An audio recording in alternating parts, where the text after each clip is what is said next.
All right, guys, welcome back to the channel. Welcome. If you're new, thank you guys so much for joining me today and being here. And thank you for waiting patiently, as always, for the show to start. We certainly have some interesting topics to go over and discuss here today.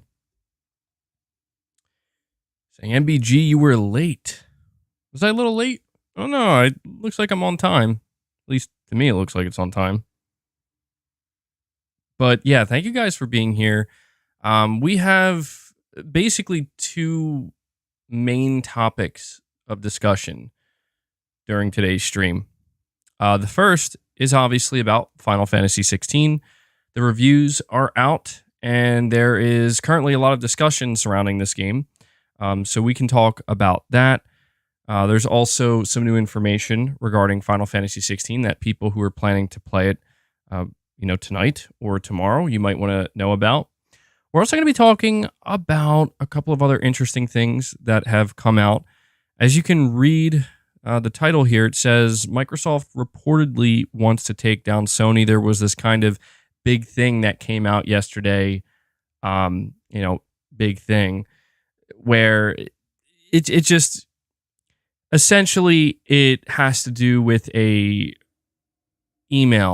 private email that Microsoft put out, a Microsoft executive, where they essentially are saying that they want to take Sony out, they want to eliminate them, they want to put them out of business, yada, yada, yada. And the context of this email is basically with the gamers lawsuit, right? Yeah, the gamers lawsuit is, well, hey, this is what they said. So clearly their intention with buying Activision Blizzard is to eliminate PlayStation. Who would have thought? But then there was also an update to that story where Microsoft actually responded, and I'm not going to reveal what the response was quite yet. I got to keep you guys here. So if you're interested in that topic, stick around because I will let you know what Microsoft said, and it's pretty. To me, I'll be honest, it's kind of funny, but there are people like virtually like out there on the streets, fist fighting and stuff, warring with one another over this. But that's not the only thing we're talking about. We have a situation occurring with the FTC specifically, and they're beginning to really turn the heat up and put the pressure on Microsoft. Basically, the FTC is they're going in hard on Microsoft in regards to Bethesda and Starfield and their future games and exclusivity. And it's really interesting to me because, this is something that Sony kind of presented a while ago where they're like, why should we trust Microsoft? Look at what they did with Bethesda when they bought them. They made their games exclusive. And now the FTC, who obviously has way more power than Sony does, is beginning to pursue this angle. But on top of that, and this is possibly, at least in regards to the ABK deal, the most relevant, and I have not seen many people talking about this, but it's not like a major red flag for Microsoft, but it could be depending on what happens. Now the New Zealand regulatory body is also questioning Microsoft when it comes to cloud gaming. They have concerns with cloud gaming. So all these people who were just, completely dumping and trash talking the CMA because the CMA said that they have concerns when it comes to cloud gaming and that's why they're blocking it. Well, I guess they're going to have to start, keeping that same energy for New Zealand now, because apparently the CMA is not alone.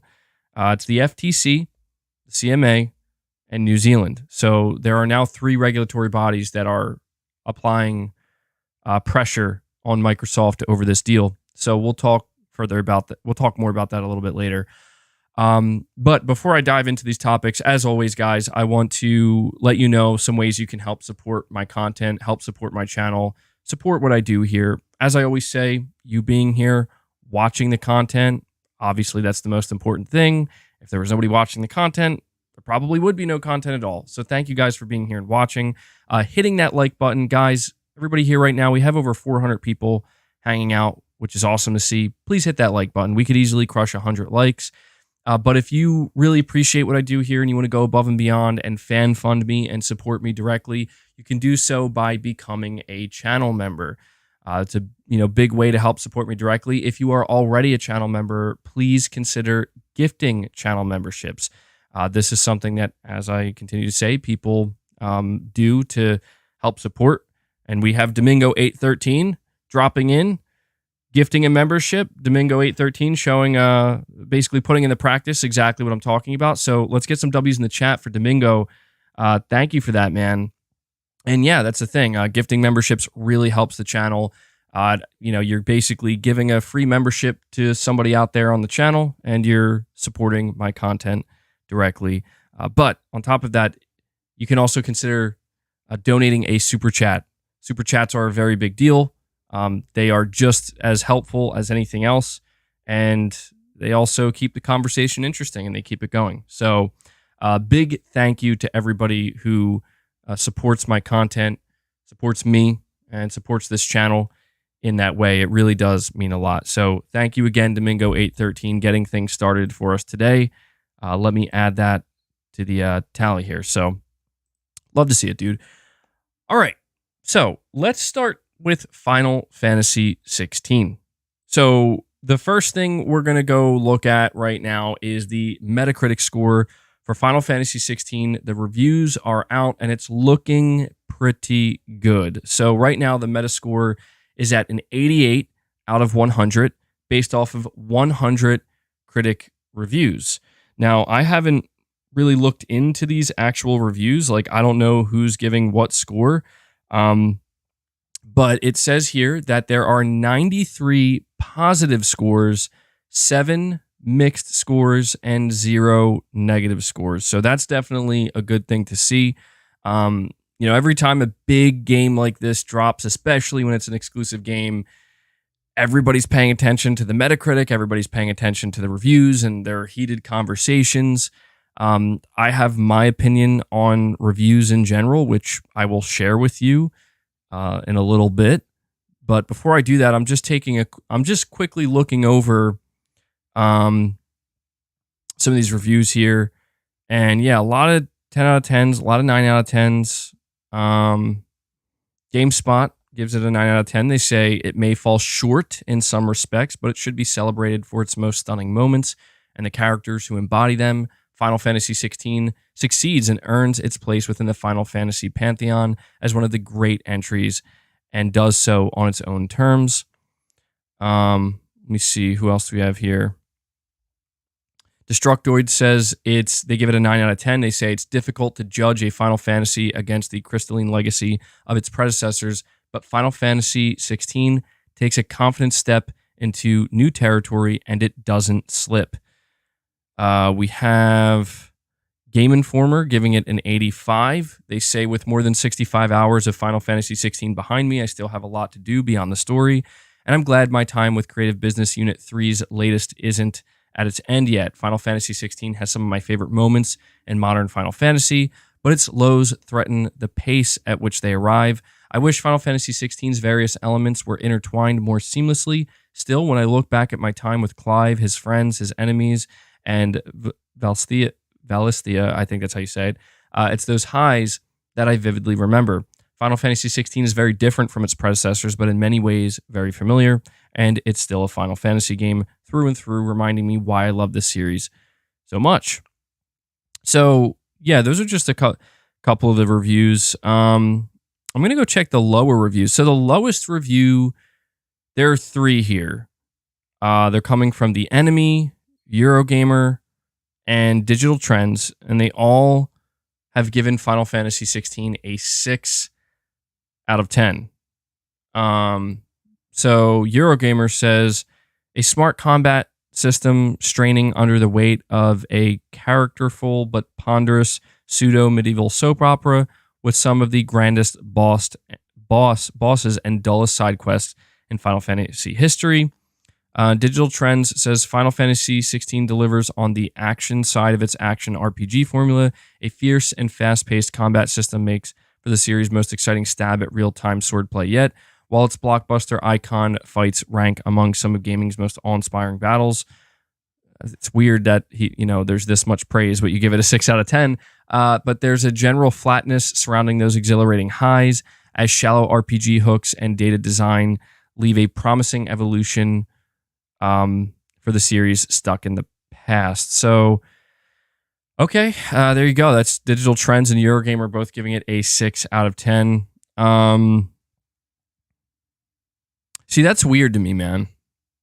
Like, I mean, Eurogamer, I don't know. Theirs was very short. They barely went into, I didn't read the full review. Maybe they go deeper into it, I'm sure. I find Digital Trends review kind of weird because it's like they literally spend the first 3/4 of this summarization praising the game to then just say, but it's not RPG enough. So it's stuck in the past. Whatever. This is why, this is why I don't really care about reviews, but I know people want to hear what's being said and want to know what's going on. But generally, an 88 on Metacritic is actually really good.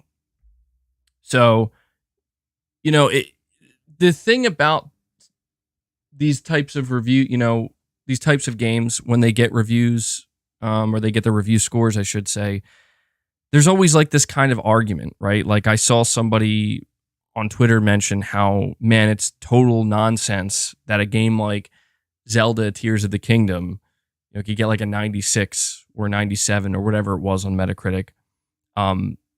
But a game like Final Fantasy is like, we're supposed to believe it's like practically a whole 10 points lower or whatever, people calling bias one. And you just have to wonder, like, when are these conversations going to stop?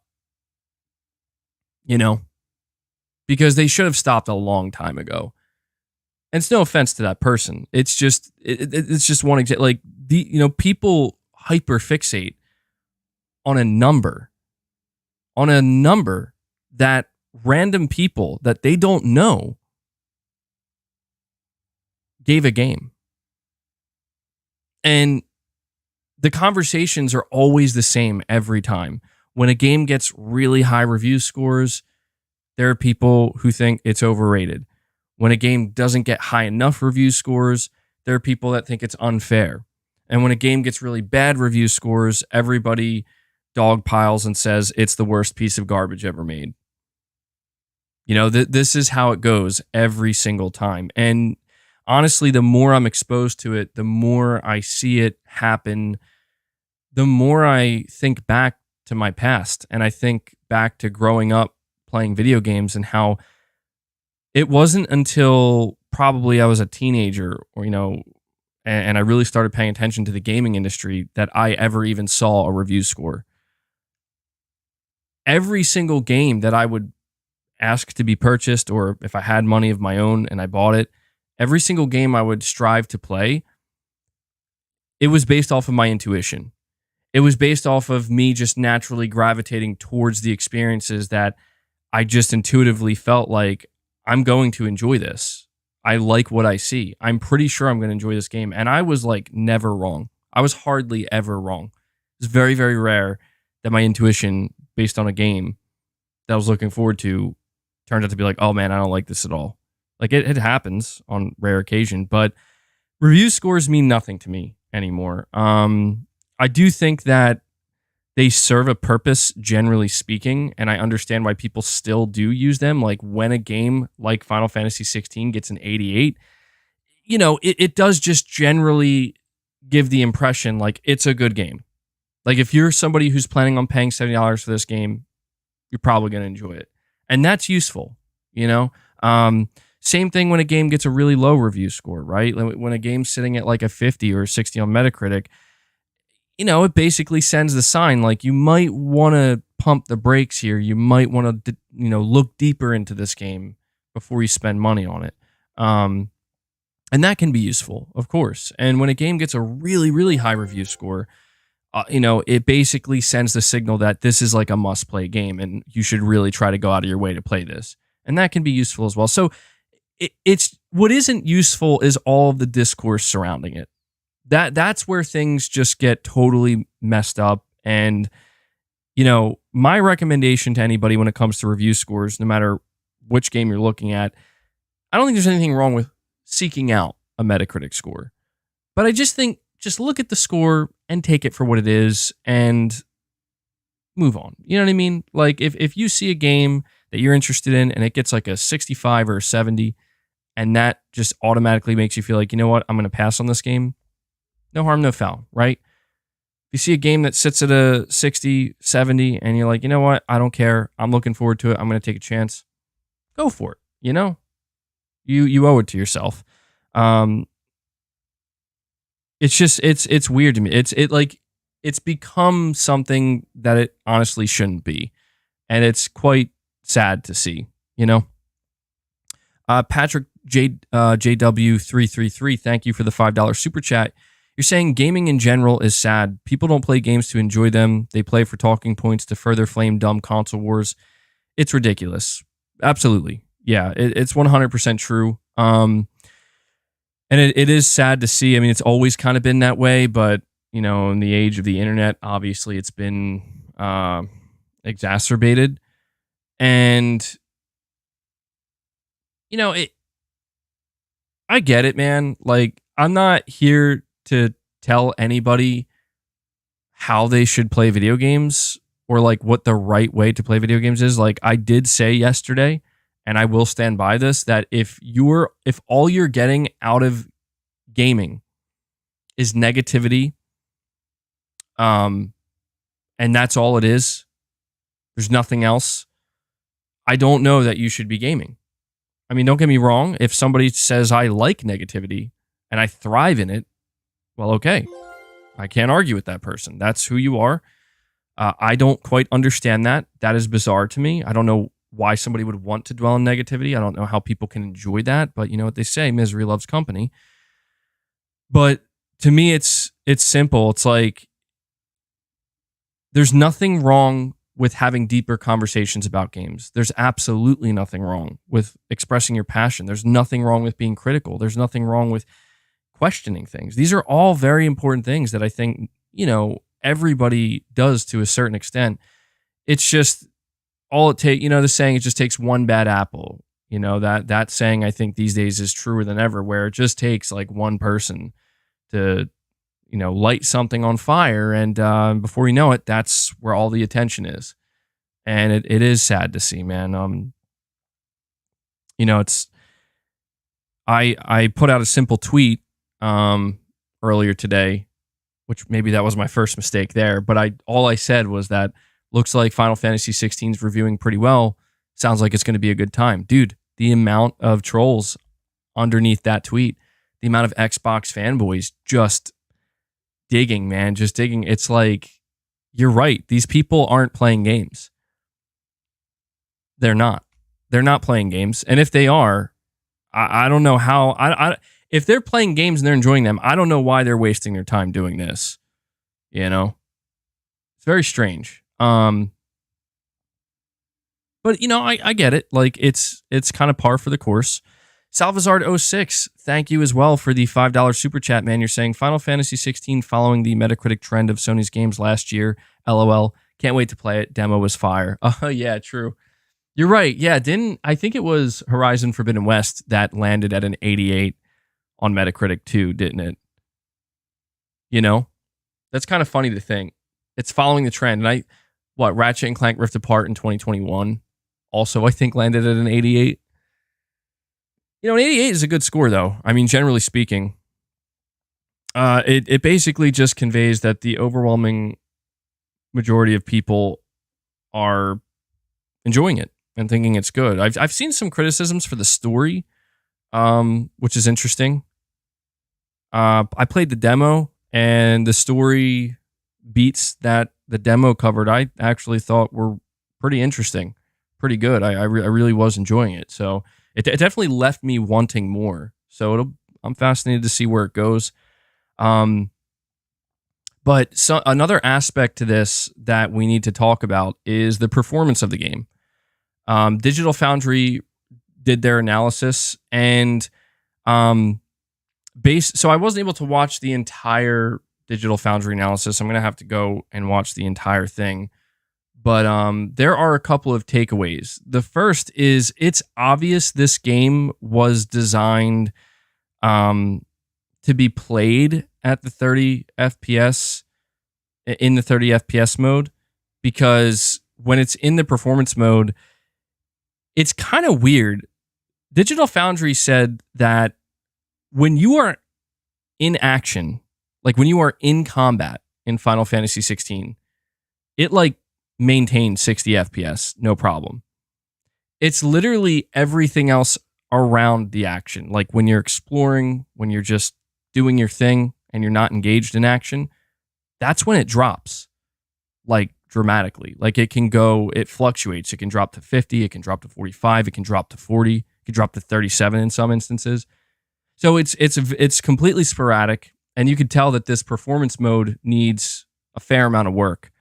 And what's even more disappointing than that is apparently, I have this article from WCCF Tech. It says Final Fantasy 16 release build comparison highlights how the day one patch did not improve performance at all. Despite the team not intending to release a day one patch, Final Fantasy 16 still got one to address some issues, including wonky performance, but it seems like the patch didn't improve performance at all. The frame rate still drops below the 40 FPS range at times, as it did in the playable demo. A new video comparing the game's quality and performance modes put together by El Analista de Bits confirms both modes, resolutions, and targets frame rates. 2160p at 30 frames from dynamic 1440p, and 1440p at 60 frames from 1080p, and how quality mode increases the quality of multiple settings, such as shadow quality, anisotropic filtering, if I could say that. Jesus. And post-processing effects. I'm having a stroke here just reading this article. To keep the visual quality high, however, resolution can drop to 1080p in certain situations. More importantly, as mentioned before, the Final Fantasy 16 Day 1 patch did little to address the performance issues seen in the demo. So, yeah, that's from Alan Elisa Day Bits. So take that for what it is. Digital Foundry, so when it comes to the 30 frames per second fidelity mode, they said that for like 99% of the time, it sticks to a solid 30 frames per second, but there are occasionally times where it will drop to 29 frames per second. So keep that in mind. I don't know if that's going to be a deal breaker for anybody. And yeah, so this, you're mentioning that the combat is at 720p at 60 frames. Okay. I mean, that would explain. You know, it's funny to me though, because of this, right? Exactly what I suspected would happen is happening. I said this just a couple of days ago, and it's exactly what's happening. You know, there are fanboys running around now because Final Fantasy 16 is not, you know, it's not the perfect performance mode. It's struggling in some areas. Clearly needs work, which, to be clear, I'm looking forward to them fixing it. I mean, if you're gonna offer me a 60 FPS performance mode, I expect that mode to work. You know what I mean? Like it's not gonna be make or break for me. As I said, I played the demo in the performance mode, and I just saw so many people complaining and whining, and I'm just like, I don't get it, man. Like I enjoyed it. Nothing really interfered with my experience, but okay, I get it. Like if they're going to offer a 60 FPS mode, performance mode, then yeah, we should expect it to function properly. So I want them to fix it, and they are going to fix it, and I hope they do it very soon. However, exactly what I suspected would happen is happening, where, you know, just a couple of weeks ago, or not a couple of weeks ago, like a week and a half ago at this point, everybody was going on and on and on about how, you know what, if the game's good enough, that's fine. I'll play it at 30. I can accept 30 frames. You know? And in fact, a lot of the same people who are out here trying desperately to tear down Final Fantasy 16, those are the exact people that were saying it. They were saying, I'm fine with 30 frames per second. I would prefer 60, but, great game's a great game. But apparently that doesn't apply to Final Fantasy 16.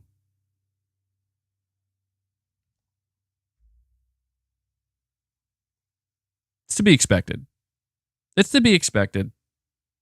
I'm not surprised. I called it a couple days ago.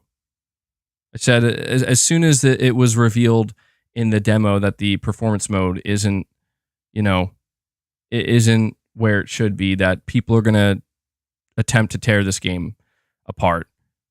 So it is what it is, man. Like, I have my copy of Final Fantasy 16 coming. Hopefully it should arrive. I'm hoping early tomorrow. I'm actually kind of hoping it arrives sooner. Because it said it did ship out. So maybe I'll get lucky. It'll arrive today. But it'll probably arrive tomorrow. And yeah, I mean, for me, all I did was I downloaded the demo, I played the demo, and after playing the demo, I just thought, yeah, I'm gonna have a good time with this game. And so for me, like, Final Fantasy 16 basically kicks off it essentially kicks off the second half of 2023 for PlayStation. And I think it's a pretty good way to start. Got two other pieces of news regarding Final Fantasy 16. Now, apparently, if you want to get the Platinum Trophy, it's going to take between 70 and 90 hours to earn. According to the folks at Power Picks, Square Enix's upcoming Final Fantasy 16 will take you a whopping 70 to 90 hours to get the Platinum Trophy. Final Fantasy 16 has 40 bronze trophies, 6 silver trophies, and 3 gold trophies to unlock. Power Picks lists the difficulty at 5 out of 10, although it lowers it to a 3 out of 10 if you are using any cheat rings. So there you have it.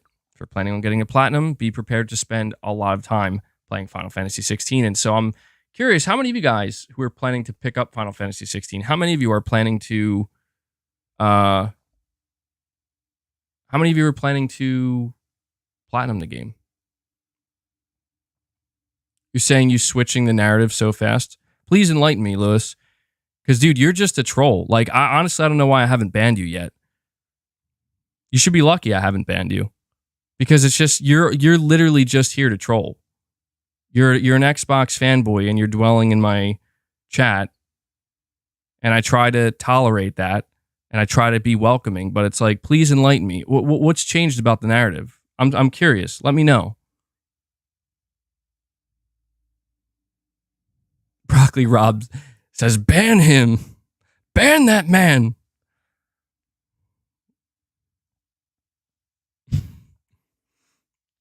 Andrew, you're saying everyone should go play Inscription. Best horror-themed deck-building roguelike indie game I've ever played. Trust me, it's amazing. Wow. You're claiming, Lewis, that I said Starfield 30 frames per second was bad? Huh. Oh, that's weird. Last I checked, I said over and over again that I think it's pretty understandable why Starfield is running at 30 frames per second. Like, I think everybody generally understands why it's running. Oh, what? You mean, oh, I know what you're doing. Basically, because I questioned whether or not it was true, that it was just a design choice. And I questioned whether or not it was actually possible to run the game at 60 frames on the Series X. Oh, I see. You just perceive that as, well, this is just bad.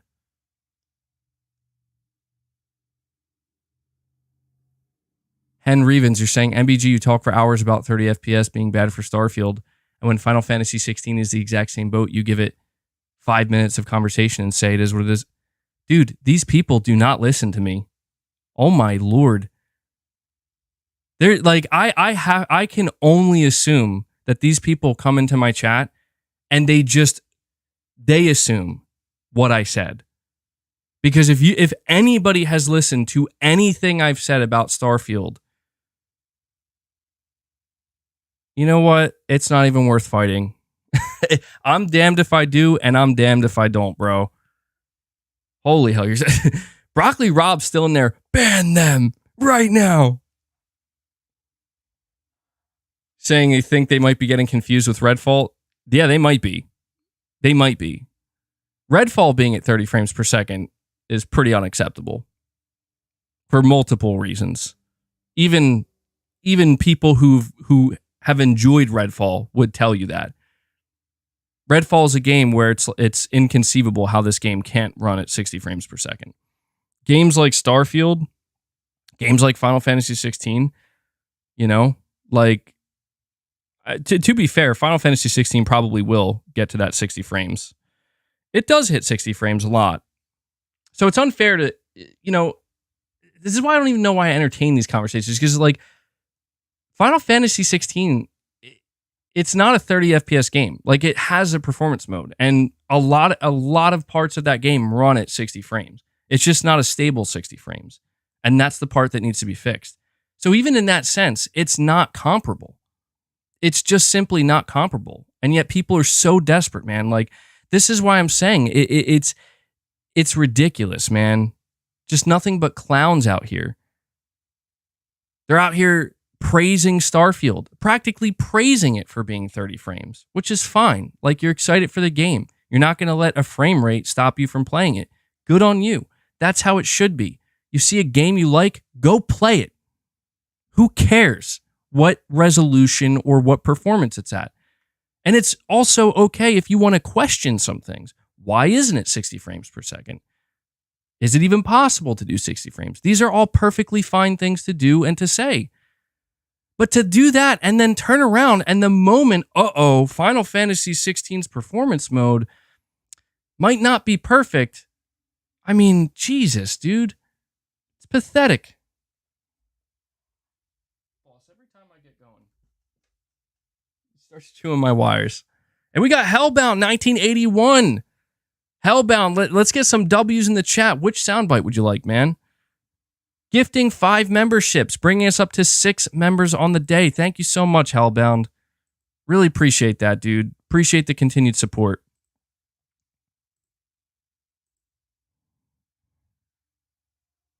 Hellbound's always doing some heavy lifting for this community.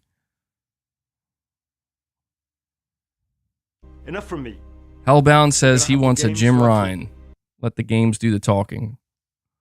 It is the best Jim Ryan quote. Starfield, 0 FPS on PS5. Wow. Well, there we go. I guess that's the answer to everything.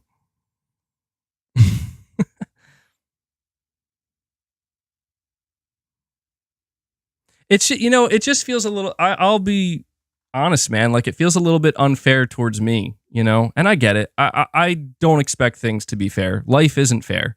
People are not fair. Most people aren't. It's rare to find people who are completely fair or who actually actively strive to be fair, But I just think it's kind of crazy how I could say so many positive things about Starfield, just completely overlooked, just completely ignored. Doesn't matter. But I have one area regarding Starfield that I question, and it's like, BG the fanboy, there he goes again. It's like, okay, 18 May says MBG defended Starfield. MBG defended Starfield. What?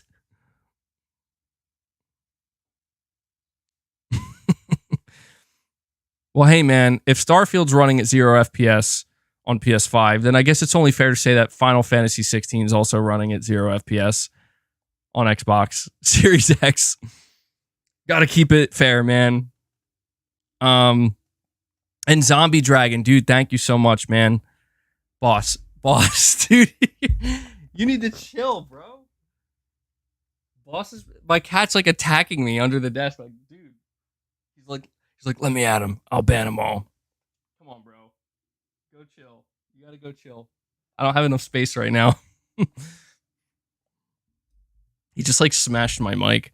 But Zombie Dragon, dude, thank you so much, man. I appreciate the support. Zombie Dragon coming in, gifting another membership. That brings us up to 7 members on the day. Really appreciate the support, guys. And we have Ilios247 says, and thank you for the $10 super chat, man. You're saying, MBG, you forget to mention that Final Fantasy 16 60 FPS mode downgrades resolution to 720p, so there is some compromise, and the game isn't perfect. Digital Foundry's video explains this. Oh, and to be fair, man, like, you're right. I didn't watch all of Digital Foundry's video, and the thing is, like, I'm not defending Final Fantasy 16.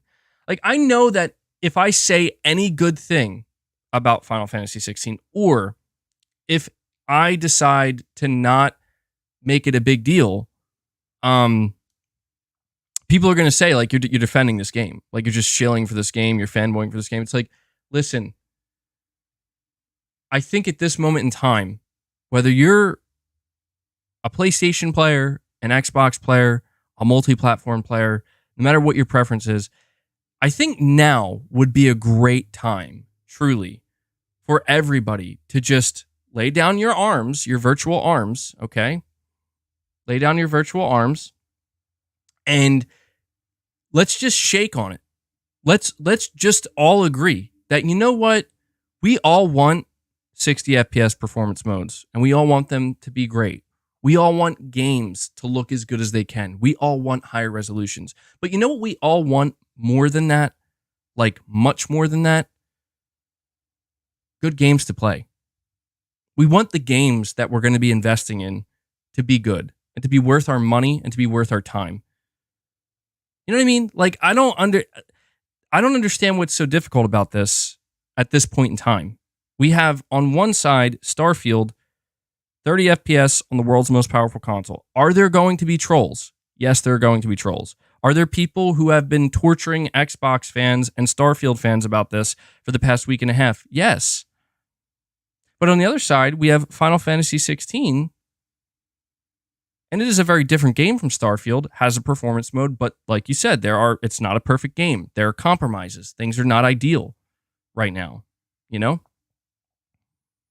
Are there trolls, annoying the hell out of Final Fantasy and PlayStation fans right now? Yes. That's what I'm saying. Like, maybe we should just look past that nonsense and just all come to the basic agreement that pretty sure people are still going to play these games and enjoy the hell out of them. And I'm pretty sure at the end of the day, that's what's going to matter, But it's cool, man. Like, if people just want to keep slinging mud back and forth, then I guess that's just what they're going to do. But I'm not going to do that, I don't see any reason to. It's a waste of time. It's a waste of energy. Domingo813, thank you for the super chat. He says, no 60, no peace. No 60, no peace. No 60, no peace. Well, there you go. Domingo813's coming in, letting us know there will be no peace if there is no 60. Oh, man. Ooh. That's a weird combo. Have a little protein shake I made here. It's scoop of whey protein with a cherry liquid IV and water. And the whey protein's vanilla. So it's like a cherry vanilla whey protein. It's not bad, actually. It's a little strong, but not bad. Saying the Open Critic average score of Final Fantasy 16 is 91. Yeah, it's doing good, man. But my stance on this, as I said, though, with Final Fantasy 16, my stance on the current state of Final Fantasy 16's performance, yeah, I fully anticipate that they're going to fix it. I expect them to fix it. MBG, is XDefiant a Call of Duty killer? I'll let you know, hopefully tomorrow or the next day. I am going to download the XDefiant open beta, and I'm going to try it. I'm really curious to see what it's like. But yeah, it's just, I realize with a lot of this stuff anymore, I get it. It's the whole console war thing. And I understand that my channel has been heavily associated with the console war. And I know that there are a lot of people here that, still like to partake in it. And I guess I'm just at a point where it's like, look, man, I'm trying to like look past that stuff because it's ridiculous. It really is. Like some of it, I think, can not necessarily consoleware stuff. Like there can be good conversations about this stuff, but too much of it, too often, it's just nonsensical BS, man. People with their own agendas where it's like, there is no winning, there is no losing. And the reason being is because we always win. And we win no matter what. We win even when we lose. And it's like, okay. You know, like I don't know where that's gonna go. I don't know where that's gonna lead. Saying, but you are a PlayStation fanboy. It's a fair title. I've fanboyed over PlayStation many times. Yeah. But I'm trying to just look, I feel like there is a difference between somebody being a fan of something and an enthusiast, and then somebody just being like a blind fanboy. And I realized that the difference lies in whether or not a person is willing to be honest and fair about things, you know, while still maintaining their own preferences. And that's the big difference. And I will admit that there have been, you know, many times in the past where I've not been totally honest and fair. Well, when I say not honest, I just mean like I say things that it clearly is like, well, but how much thought did you really put into that? Like, is that really how you feel? And then when I like look back on it, it's like, you know, yeah, I guess I was even dishonest with myself, right? Say people lie to themselves all the time. It's absolutely true, man. And especially when you're involved in like certain communities and whatnot, it becomes really easy to just, well, what did this person say? And I'll just parrot what that person said. And I'm just trying to remove myself from that stuff because it's not fun. It really does hinder the experience of gaming in a majorly negative way.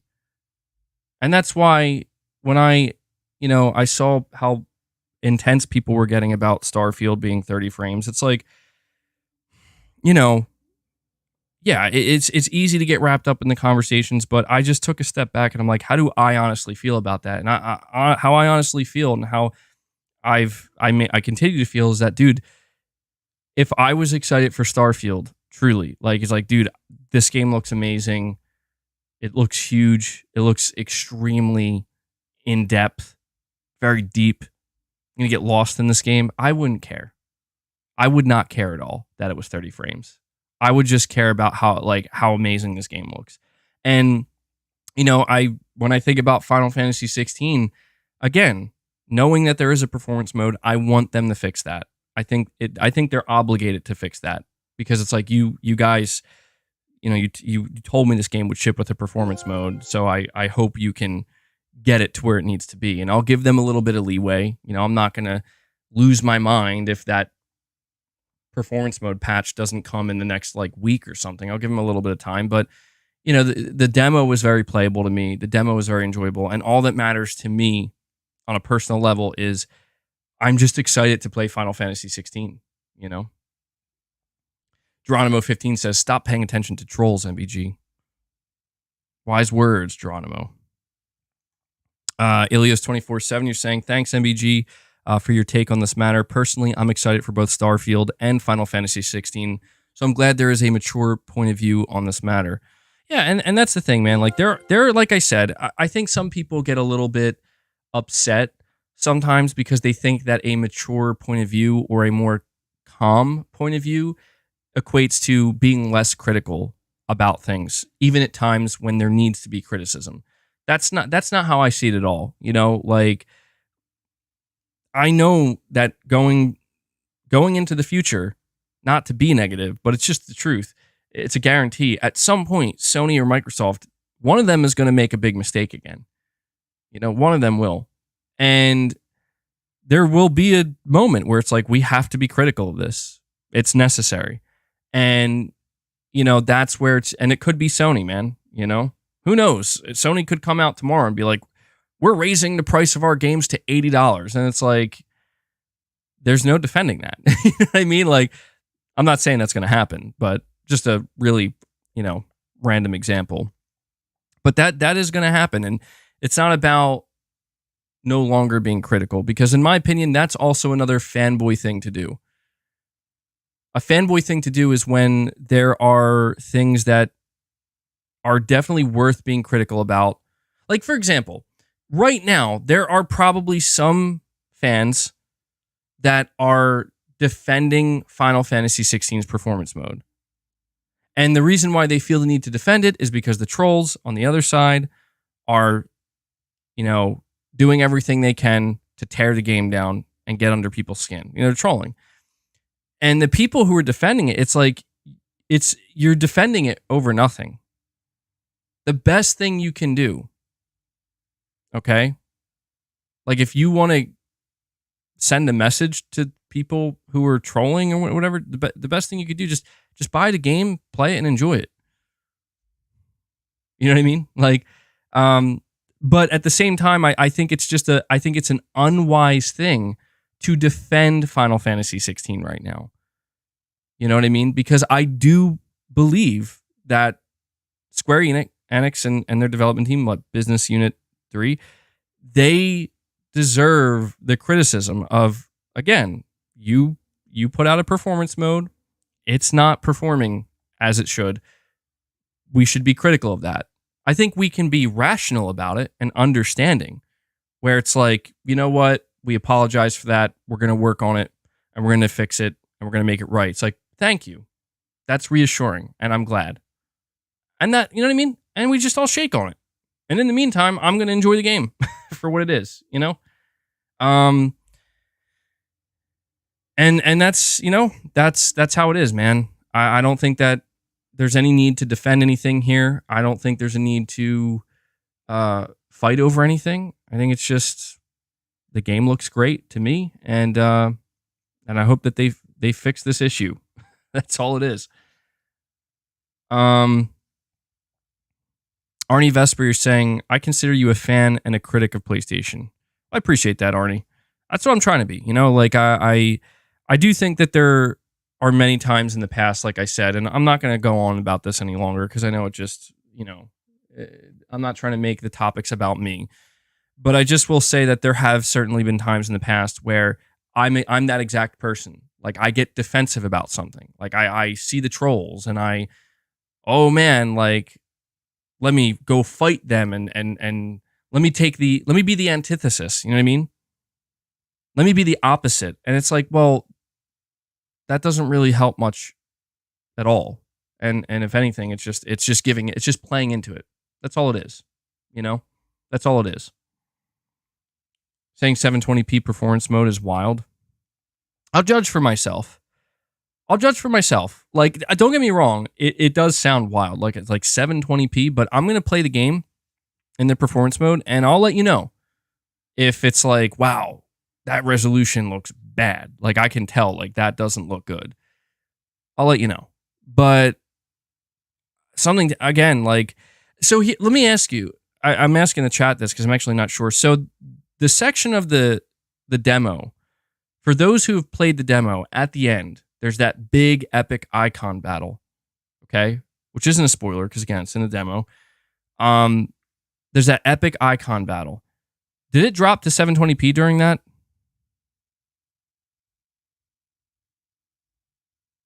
Because if so, I didn't notice at all, truthfully. MBG, Alvaro is a spamming troll. Why the F would you read that? Oh, my bad, dude. My bad. You guys are saying no. Okay. Yeah, that's what I'm saying. Like, I don't know, man.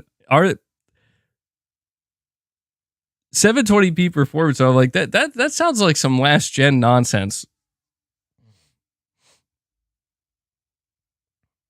720p performance mode.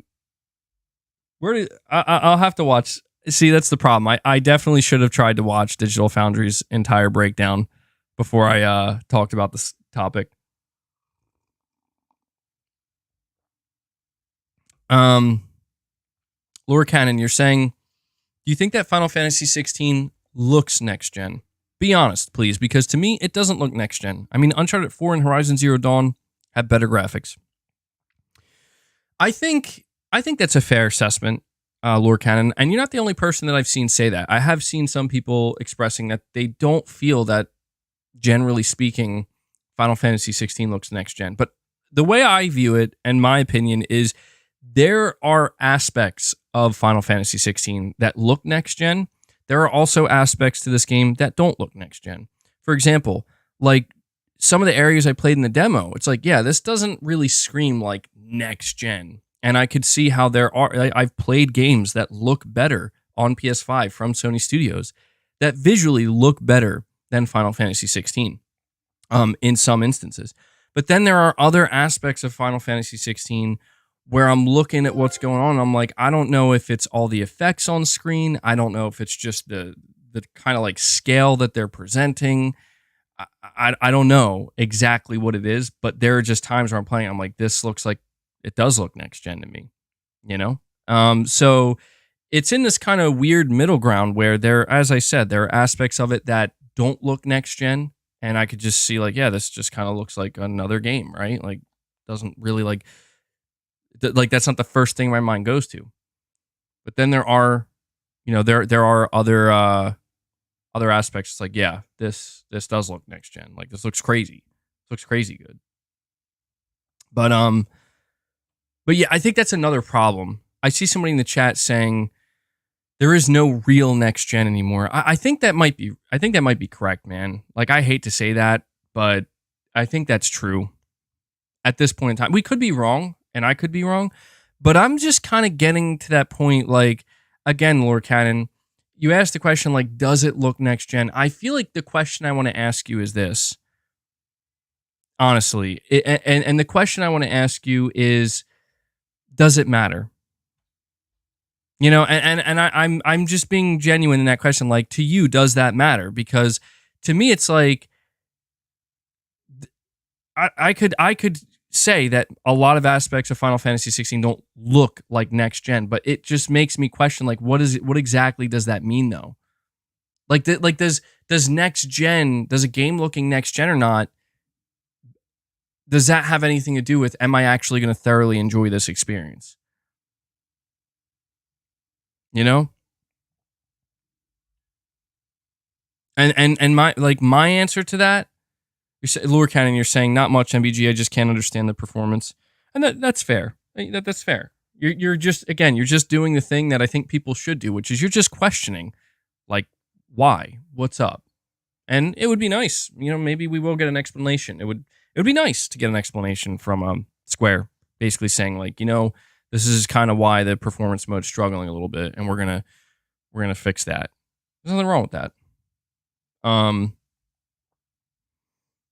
But I just, it's just sometimes I think, again, like we kind of get caught up in this stuff where you could create the best, most next gen looking game in the world that just makes everything look last gen, and the gameplay could be mid.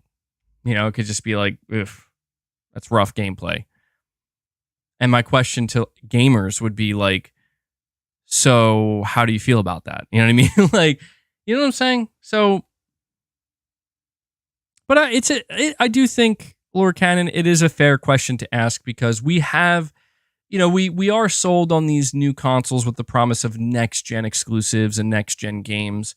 And this generation so far has been pretty rough in that area. It's been rough in the sense that it's taken a lot longer. Cross-gen has lingered, or it's kind of stuck around, and some games have just struggled more so than it seems like they should. So it is a fair question, but that's where the whole conversation kind of pops up again, where it's like about marketing, right? Like how much of that next-gen conversation is actually marketing.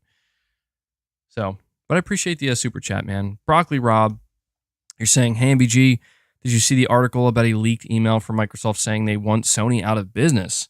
Also, can I borrow $1?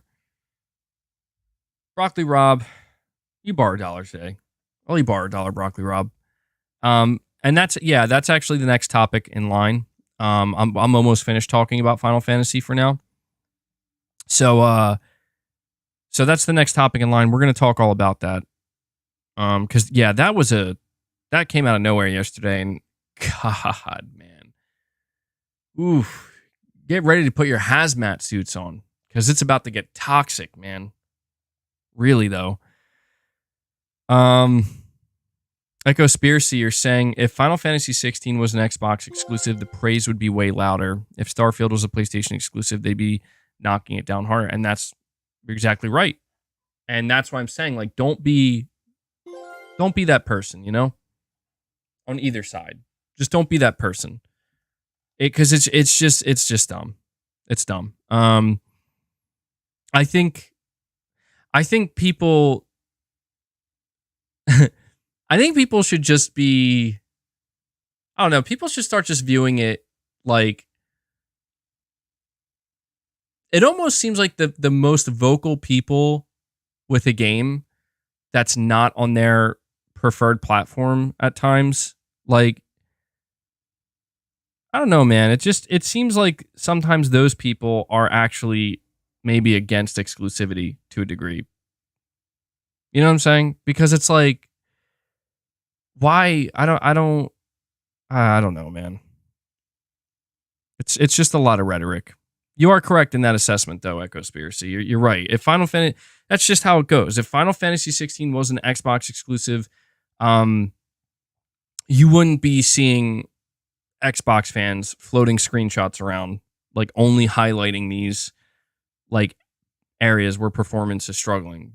But then again, you also wouldn't see PlayStation fans, if Starfield was a PlayStation exclusive, going around basically saying how the game is, the game is a joke because it's running at 30. In fact, they'd probably be defending it. So, Carlos, you're saying, I wouldn't call you a fanboy, but you do fall into fanboy traps sometimes. It's, if someone insults Sony, you seem to take it personally. Yeah, I don't like to come off that way, and I don't mean to come off that way. And that's just because it's like, dude, it's like one of these things where when you realize that the mentality of like why is this person saying this? Why is this person doing this? And I fall for the bait a lot of times, man. And that's my greatest downfall.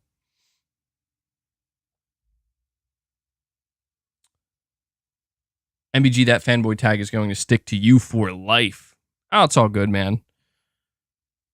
You know, because that's the thing, is like people who I think have given me a chance, like people who have stuck around and listened to me and, you know, is willing to give me a chance. I mean, of course, I'm sure there are times where I've made people upset and frustrated people, but I think generally most people come around and they realize that, like, you know, I'm not that bad, right? At least I like to think I'm not that bad.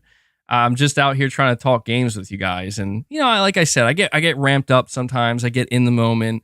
And I think a lot of people, I think they understand. They probably take those moments for more like entertainment value and not necessarily like we're having a serious conversation about, like a serious, mature conversation about the game industry. A lot of times that is what we do have. But yeah, you know, people who support me, I really appreciate it. I don't expect it, but a lot of you guys do come out and show tremendous support, and it definitely does not go unnoticed. So, you know, for all those who support, thank you. For all those who oppose, I don't know what to tell you, you know. Feral Flame, you're saying Metal Gear Solid Collection releases on Xbox Series, PS5, Switch, PC, October 24th. It includes Metal Gear Solid 1 through 3, Metal Gear MSX 1 and 2, Nintendo Metal Gear, and Metal Gear 2 Snake's Revenge. Wait, when you say Nintendo Metal Gear, which one is that? But yeah, so I did see that. By the way. There is a release date, October 24th, for the Metal Gear Solid Collection Volume 1. I'm pretty sure they're going to have a physical release for that. Oh, the NES classics? Okay. I was going to say, I don't think it's Twin Snakes. Some people are saying GameCube Twin Snakes. I doubt it comes with Twin Snakes. That'd be interesting. But yeah, dude, I did hear that there is going to be a physical release for the Metal Gear Solid collection, and that's a day one buy for me. I can't wait to see Volume 2. Volume 2 is going to have to include Metal Gear Solid 4, right? So thank you for the information, Feral Flame, and thank you for the super chat. FireRock277, you're saying, we haven't seen games push the PS5 yet.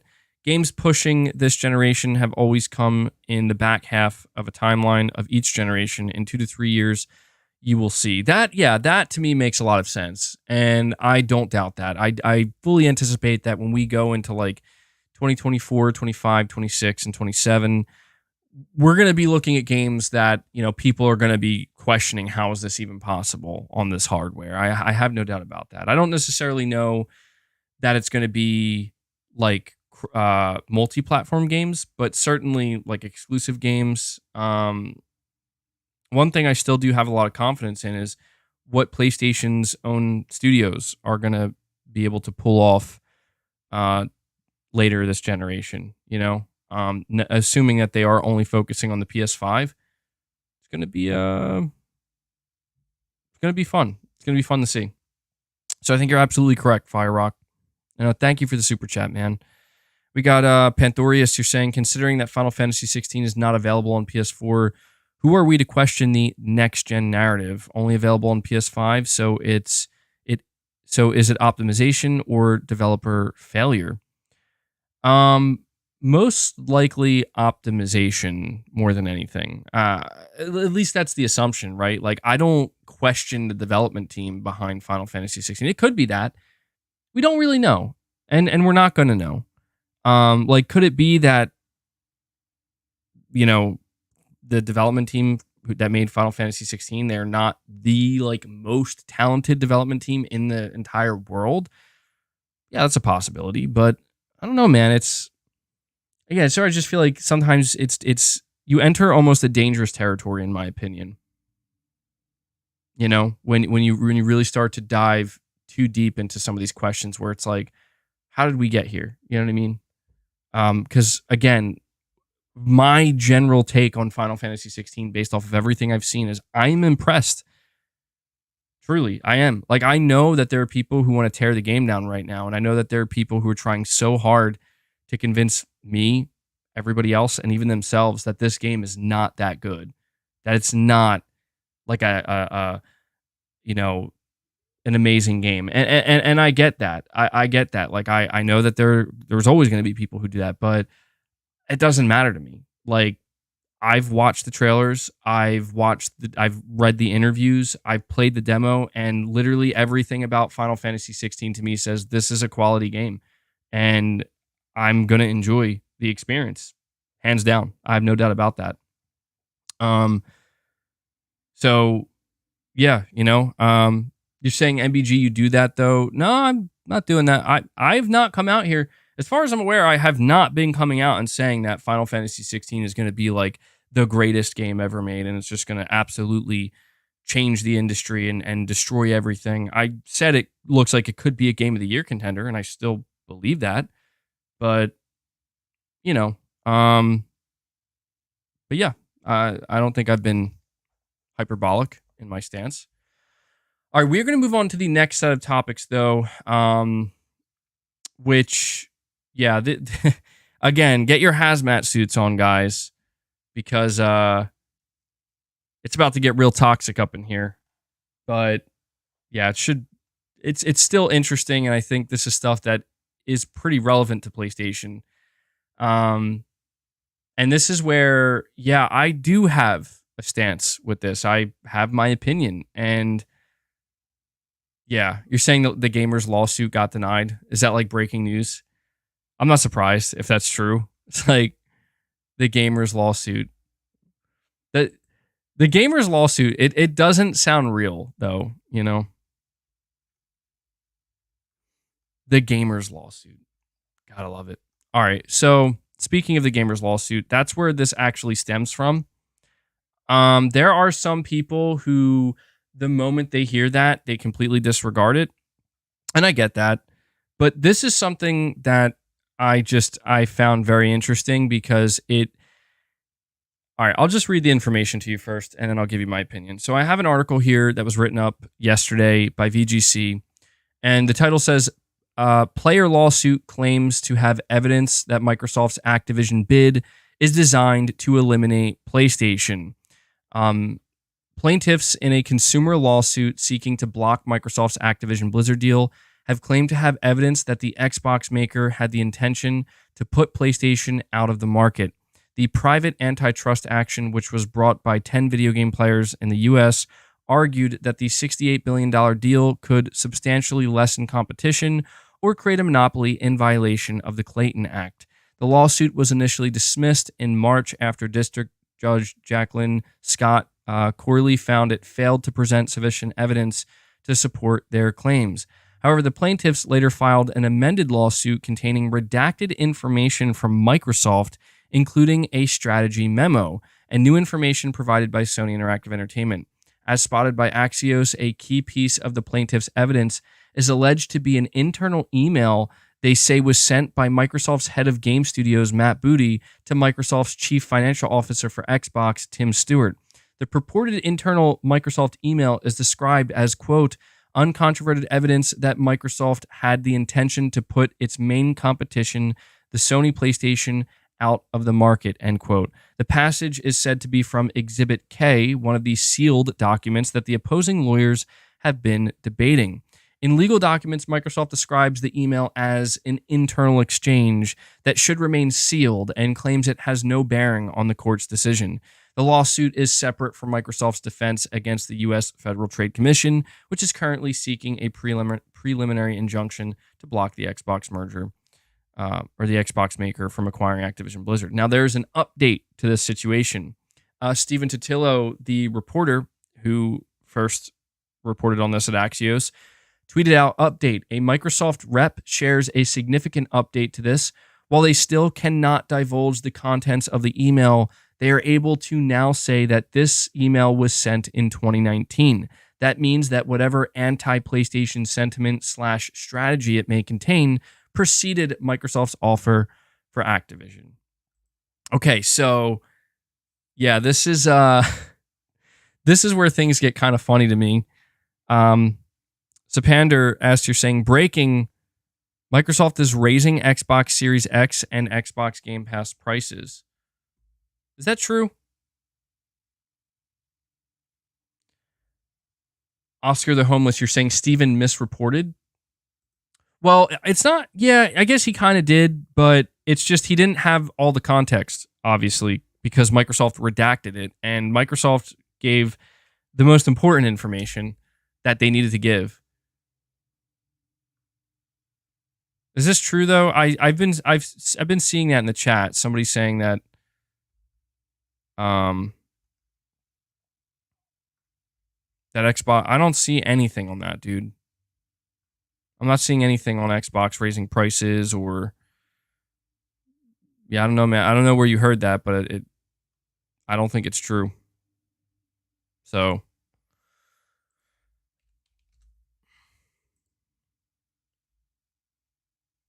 Yeah, I don't know where you're getting that from, bro.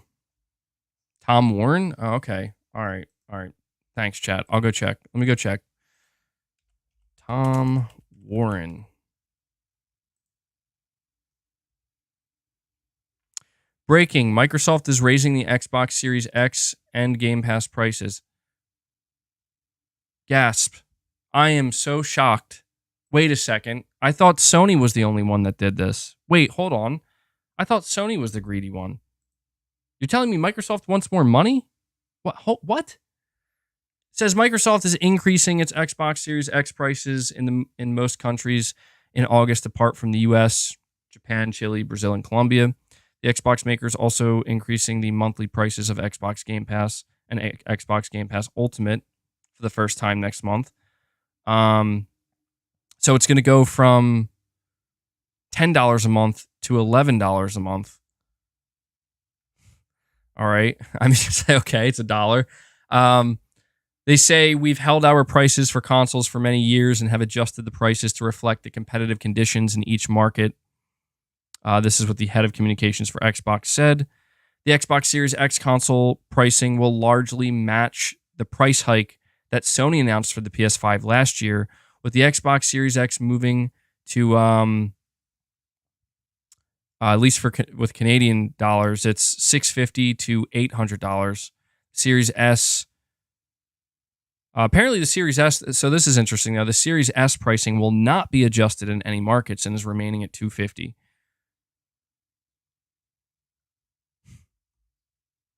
Does anybody else remember when,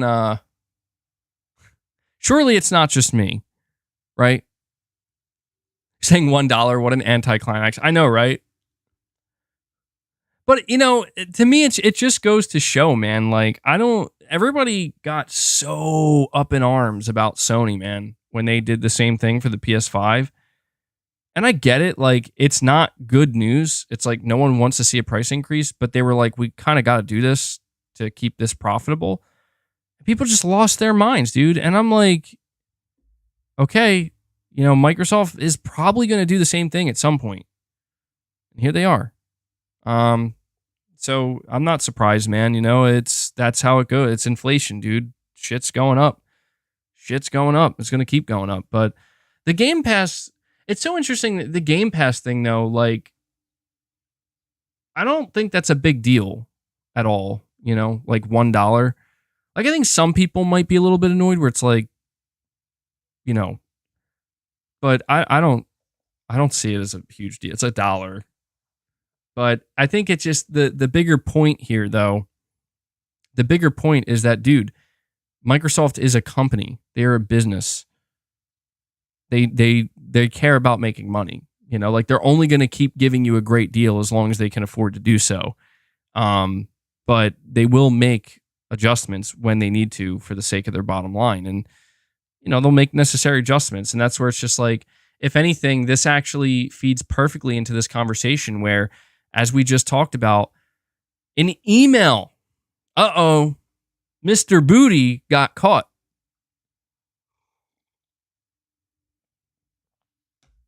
God damn, I'm thirsty.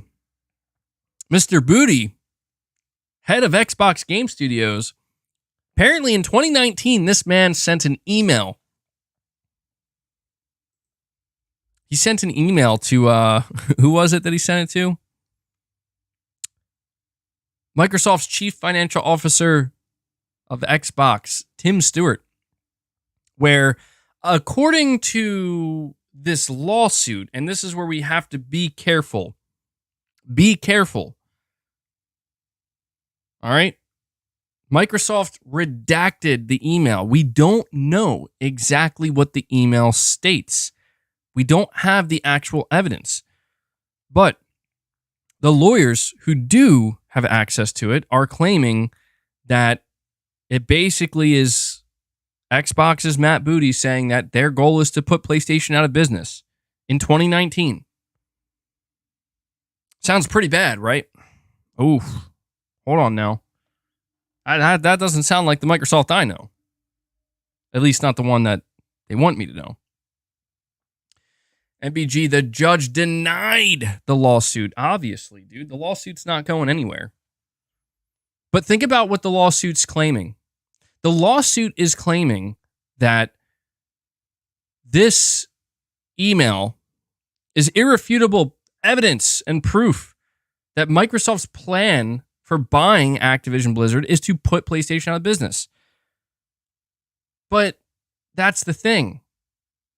If you, like, how do you expect an email from 2019 to be the irrefutable proof that you need? This is the court of law we're talking about, okay? A judge is not going to look at an email from 2019 and use that as a reason to say, yeah, we should block this. We should take legal action against Microsoft. It doesn't work that way. But you know what's funny to me? You know the most comical? See, there's something that people seem to be missing. Not everybody. There are a lot of people who do understand this, but you'd be shocked how many people just don't. And it's so weird to me. Laman, you're saying, MBG, please check your last tweet. I left a thread you will want to see about a PlayStation Insider. Amazing thread about plans people haven't noticed. Lamin, all right. I will check that in a little bit. I want to finish with this topic, though, before I do, Lamin, okay? So just hang tight, and I'll check that out. Brett Williams says 2019 is when they planned it, and now they are executing it. This isn't difficult, MBG. Oh, don't get me wrong. I know this isn't difficult. But this is where I do take a much more firm stance. This is where I tell these people that they can just go F themselves. Because what kind of fool do you have to be? And there's a lot of them. That's the thing. Is like you would think that, well, geez, there must not be. No, there's a lot. Okay? What kind of fool do you have to be to think that anything Microsoft has been doing, and especially what they're doing now, is to not take out Sony? You know who believes that? People who were brainwashed by Microsoft's PR and marketing and their executives. Those are the people who believe that. They're loyal minions that go around screaming and yelling and fighting and trolling. And they look like fucking morons because that's what they are. I hate to break it to them and to anybody else who doesn't seem to understand. Both Sony and Microsoft's main objective in the video game market is to dominate that market. They don't give a flying fuck what happens to the competition. And when you are being destroyed by your competition, like Xbox was in 2019, PlayStation was absolutely burying them. Of course, Microsoft's goal is going to be, we want to end them. We want to take them out. Why wouldn't it be? That's exactly what Sony has been doing this whole time to them.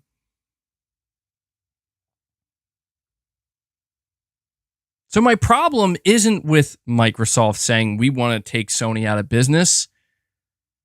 Obviously, my problem is with Microsoft's bullshitting. And what's more, and even worse, are the people who just eat that shit up and regurgitate it, not using their brains. Like you think Microsoft is out here to play nice? You think Xbox? You think the executives and the businessmen and the board of Microsoft, they care about PlayStation's well-being? Are you kidding me? You think that they just want to do what's better for gaming? You think that they just want to make the gaming industry a better place? What are you, a fucking idiot? Well, I bet you think Sony wants to. Actually, no, I don't. I'm pretty sure Sony is also a multi-billion-dollar corporation that also doesn't give a shit, and they just want money and market dominance, and they will do whatever they need to do to get it. Oh, wait, but that brings up the major difference. What is the major difference between Sony and Microsoft? Let's see. They're both involved in the video game market, they're both involved in the video game industry, and they're both fighting for market share. Okay? They're both trying to win a specific customer. That customer is known as the gamer. Now, what is it that gamers want? Last time I checked, gamers want good video games to play, and they want them relatively consistently. Who has been delivering that for the past 10 years or longer than that? Sony has. Who has failed to do that for the past 10 years or longer? Microsoft.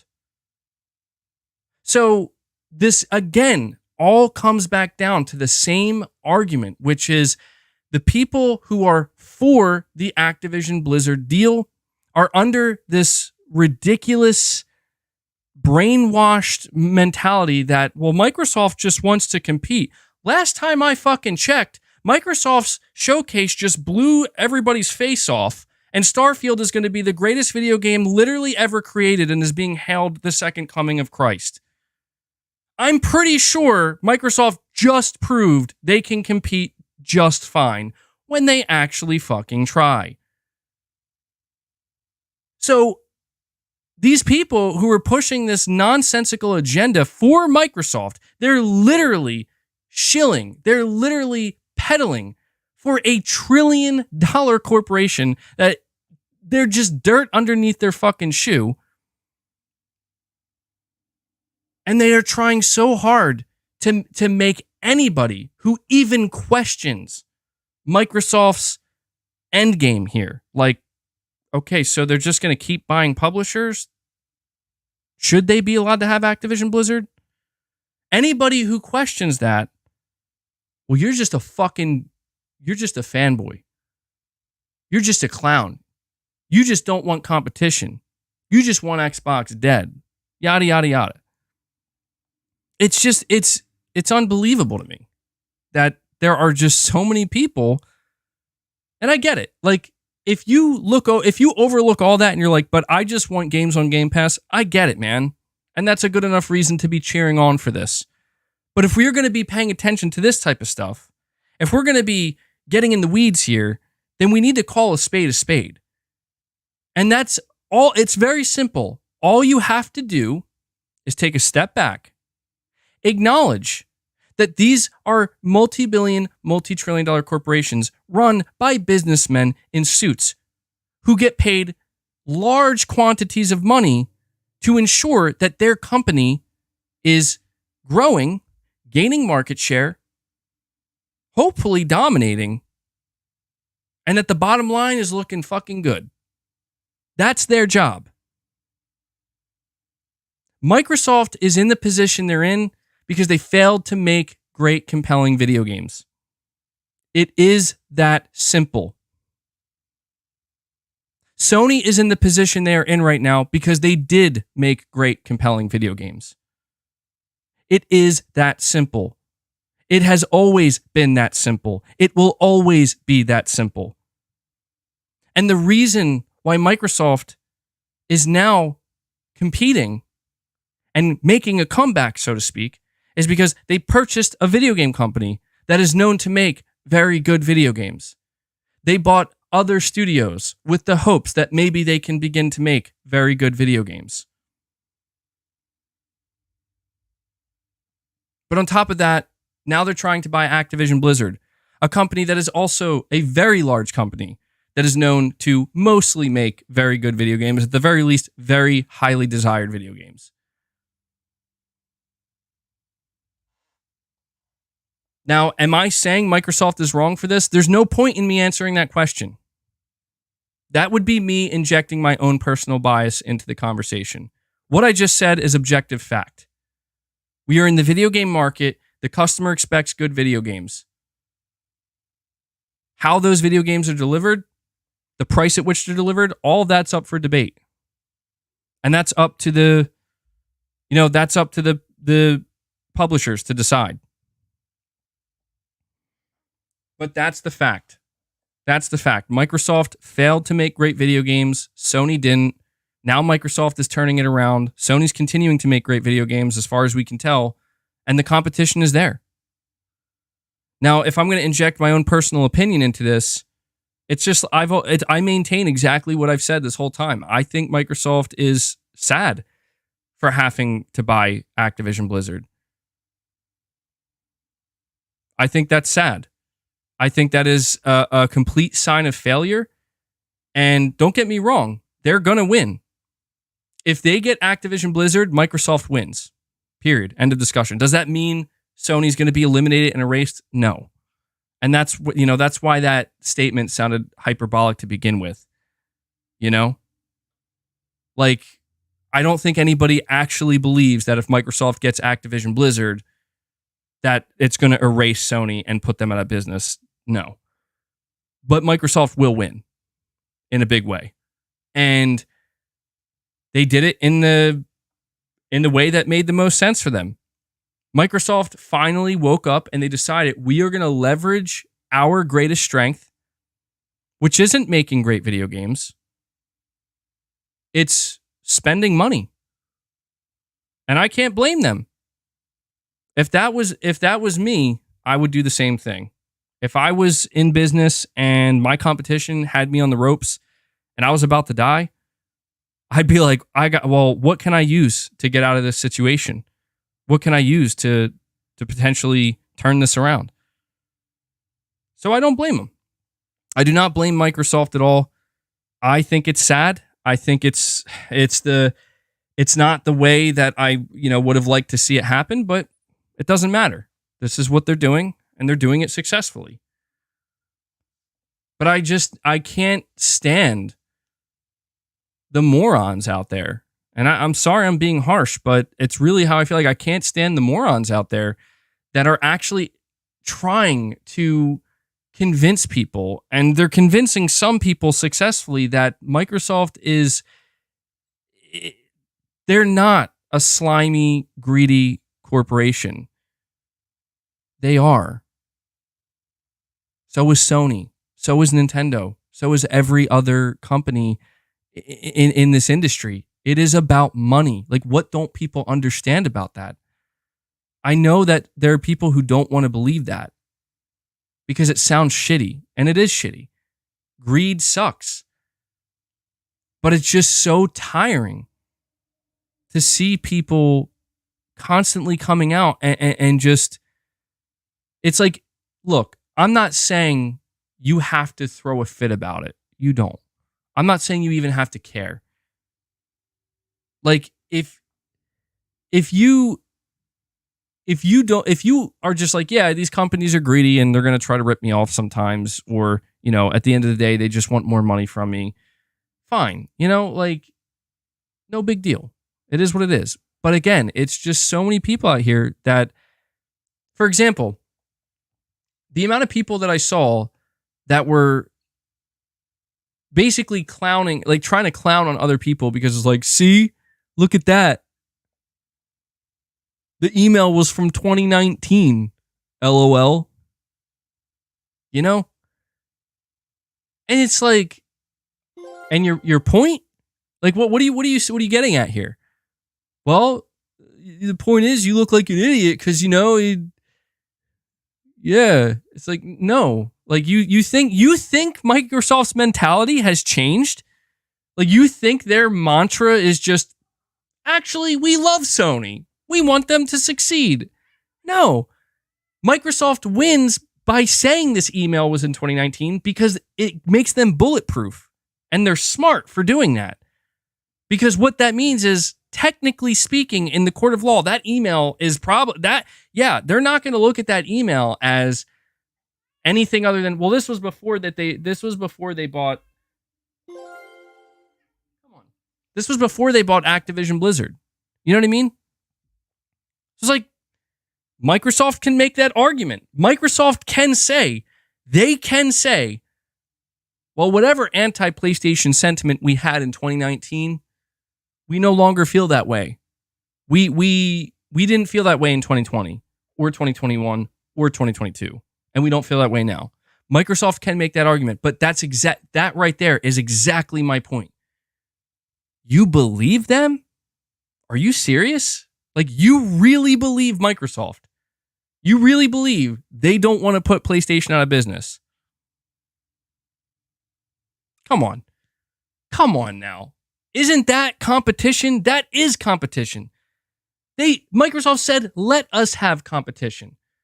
Last time I checked, when you're competing with something, your goal is to snuff it out, to get rid of it, to eliminate the competition.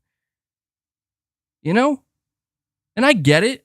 Well, what about healthy competition? Yes, healthy competition is ideal, but that is not what Microsoft nor Sony are after. When has Microsoft ever been the company that's like, oh, they just strive for healthy competition? No, Microsoft has always been the company. We want to dominate the market, and if we can't, then we're going to leave the market. Sony's no different, man. Sony absolutely wanted to murder PlayStation. Sony wanted to murder PlayStation. Sony wanted to murder Xbox and get them out, and they almost did. And that's why Sony's probably so pissed, because Even when Sony had them on the ropes, man, they were in. Xbox was done, bro. They were cooked. Stick a fork in it. They still came back, man, and they came back bigger than ever because of their money. And that's where it's like, what? That's business, Sony. What are you gonna do? What are you gonna do?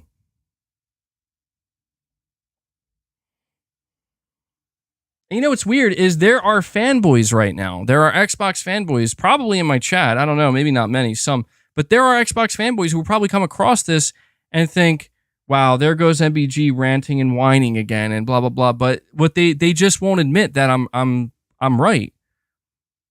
Everything I'm saying right now is 100% correct. And anybody who doesn't think so is literally delusional. Because at that point, you're arguing that these businesses, these corporations, you're going to attempt to make the argument that they do care about each other, that their end goal is to not eliminate one another. And how could you for a second even believe that? It literally doesn't make sense. It's not what any of this is founded on. That's not how business works.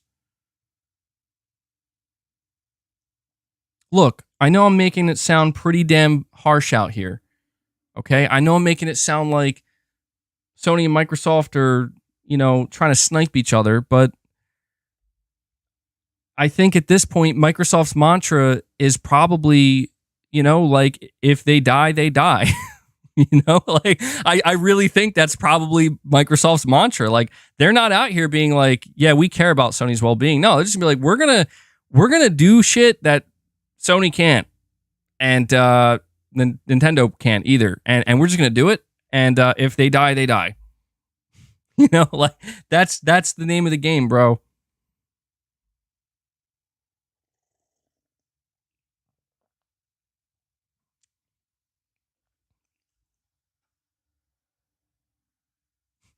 Who taught MBG about business might have gotten confused by All Out War. Well, think of it like this. Here's a better way I could phrase it. So I'm supposed to believe that in 2019, Microsoft's head of Xbox Game Studios, Matt Booty, he sends an email to somebody else within Microsoft, the CFO, and he says he essentially says our goal is to put PlayStation out of business. That's what we're planning to do. That's what we want to do. Right? I'm supposed to then believe that right after that, when they start acquiring publishers, that's still not their main goal. The Supreme Court disagrees with you, MBG. LOL. Do they? You're saying the judge? Oh my God! What do you got? You guys are fixated on the wrong thing here. I'm not saying, okay. See, this is where it's like, I don't know if I'm not explaining myself correctly. I am not saying this lawsuit, this gamers versus Microsoft lawsuit is justifiable. I'm not saying it's correct. If anything, I just said that, yeah, of course this is going to get thrown out. Like, I don't know why people are like people are focusing on the wrong thing. Like, I'm trying to get you to see the bigger picture. The bigger picture is that this is not about what's right or what's fair. And people need to get that through their heads. This is about winning and getting away with whatever you can get away with. The only person that I am in complete disagreement with is the person that wants to explain to me why Microsoft and what they're doing is actually totally good for everybody. Because it's just not. At least not yet. It could prove to be, but it's so far from that. I just don't agree with anybody who's out here trying to tell themselves and to tell others that we should be cheering this on. I'm not cheering it on, and I'm not tearing it down. In fact, at this point, I'm talking about it, but ultimately, I've removed myself from it because I realize that it doesn't matter what I think or how I feel about it. This is business. That's what this is. You're saying no. Well, let me get to these super chats. Carlos, you're saying, MBG, why do you get so mad over the fact that Microsoft is much better at PR than Sony right now? This narrative you're calling out is Sony's fault. They don't even try to sugarcoat bad news anymore. And you are correct about that, Carlos. And if anything, yeah, I think that is what puts me in in a position that makes me frustrated because I I've tried to give Sony credit for that, but I realize that that's not how this works. And that is the frustrating aspect, and that is reality. Just as I'm saying business is business, you're right about that. Like, you're right. Sony does not sugarcoat bad news anymore, and they don't try to hide anything. And I can respect that. Like, I can respect that you're a business, you're acting like a business, you're acting accordingly, and you know that you will have to make business decisions, and you're just willing to rip the band-aid off. And, you know, we could just shake on it and say, okay, you know, you run your business, and as long as you're, you know, and I'll support what it is that I feel like I want to support, and that'll be that. You're right. That is not what Microsoft is doing. Microsoft's PR is 100% focused on it has to be good news all the time. Even when there's bad news, there has to be good news. And this is a perfect example of that, right? This started to get reported on. It started to make the rounds, and you started to see headlines, you know, being written up about Xbox, Microsoft wants to eliminate PlayStation, yada, yada, yada. But Microsoft, they're like, we need to get in front of this right now. And they did. And they said, don't know why you're running with that. That was an email from 2019. And it's like, there you go. And just like that, all these articles had to update themselves and started, and they see Microsoft's not a bad guy. But that's not Microsoft. What are you talking about? Microsoft doesn't do things like that. That's not what we are doing right now. Are you kidding me? And I can't fight that. I'm not Sony. You know, I'm not. I'm just MBG over here. I can't fight that. And so, I guess that is the frustration: is that I'm exposed to a lot of individuals who do fall for the PR narrative, and specifically Microsoft's. And I try to cut through it as best I can in the most reasonable manner I can. And again, like, you know, emotions get the best of me, and I get all worked up about it, and I start swearing and the whole 9 yards. And I get it that I really need to learn to stop doing that, because when I do that, people are more focused on my reaction and not what I'm actually saying. But this is a good opportunity for me to just deliver my point one more time in a much more calm manner. And it's very simple. It's that nothing Microsoft is doing right now is for the benefit of the competition. It's for the benefit of Sony. It is to an extent to the benefit of the consumer, because Microsoft is making the decision that they are going to eat a lot of money. And that's fine. And that's why I've always said that from the consumer perspective, I can understand why this seems like a good move, and why you would want, I want Activision Blizzard games on Game Pass. Of course, I get that. But the reason why it's so frustrating is because it is essentially creating this narrative, and you are right, and this is the hard truth. Sony is not fighting back. And I don't know why. Sony is not fighting back against this narrative that Microsoft is painting, that that a lot of people are running with, which is Microsoft is essentially the good guy and Sony is the bad guy. And, you know, PlayStation, like almost everything Microsoft does is so much better and so much more pro-consumer and blah, blah, blah, and blah, blah, blah. It's like, and I don't know, it makes me think that the reason why Sony isn't fighting back against it is because maybe they feel like they can't.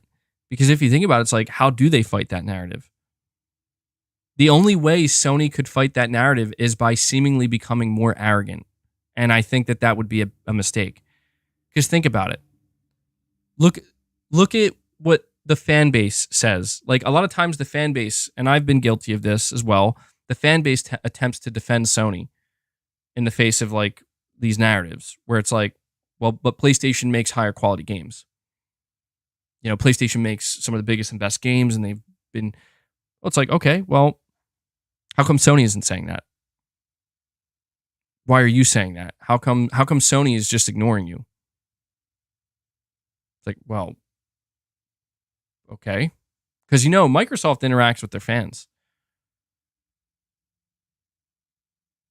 And they have executives on Twitter like, kind of practically trolling themselves out here.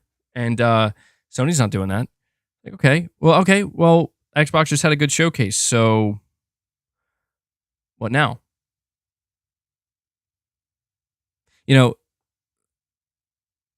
All these there's a lot of PlayStation fans saying so much, but Sony isn't saying anything. Sony isn't saying a damn word. It's business as usual for Sony. And I guess you're right, man. Carlos, if you think about it, if I zoom out even further, this is simply a battle of public relations. That's all it is. It's a perception battle. It's an image battle.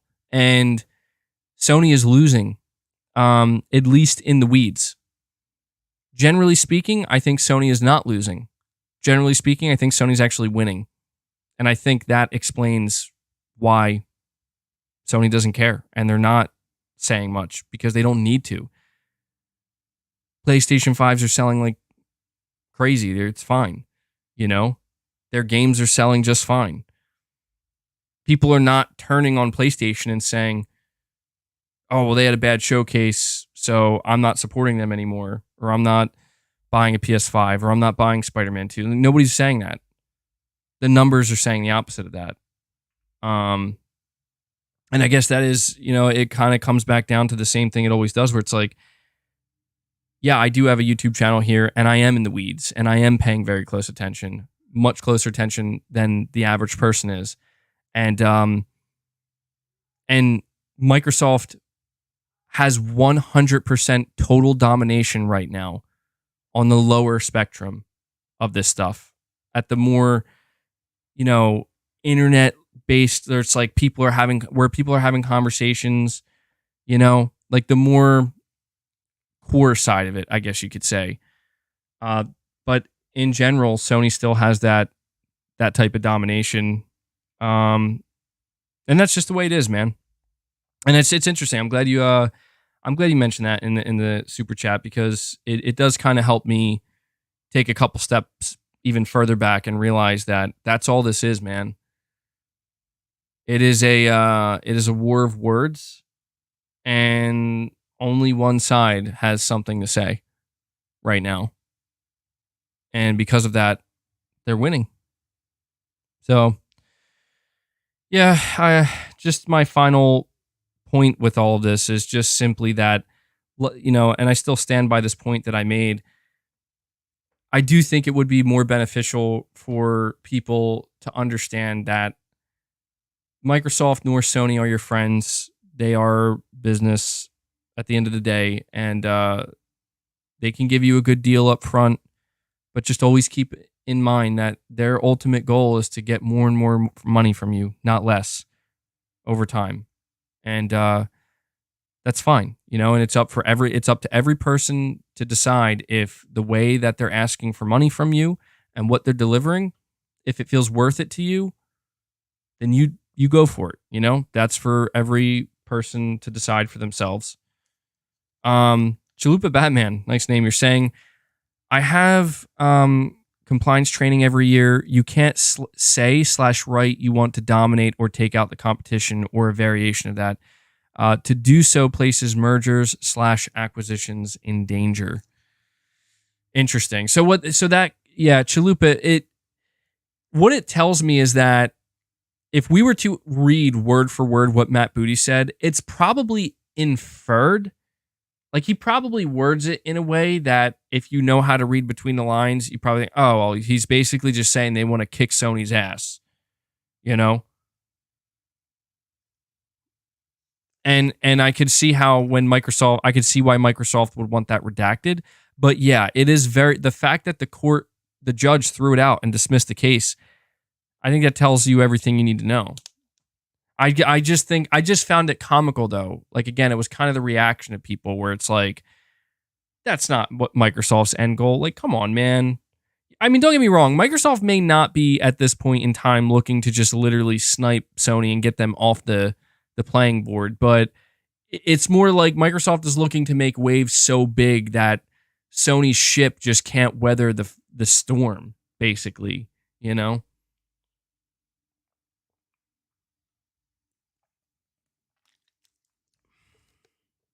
Gotta hydrate.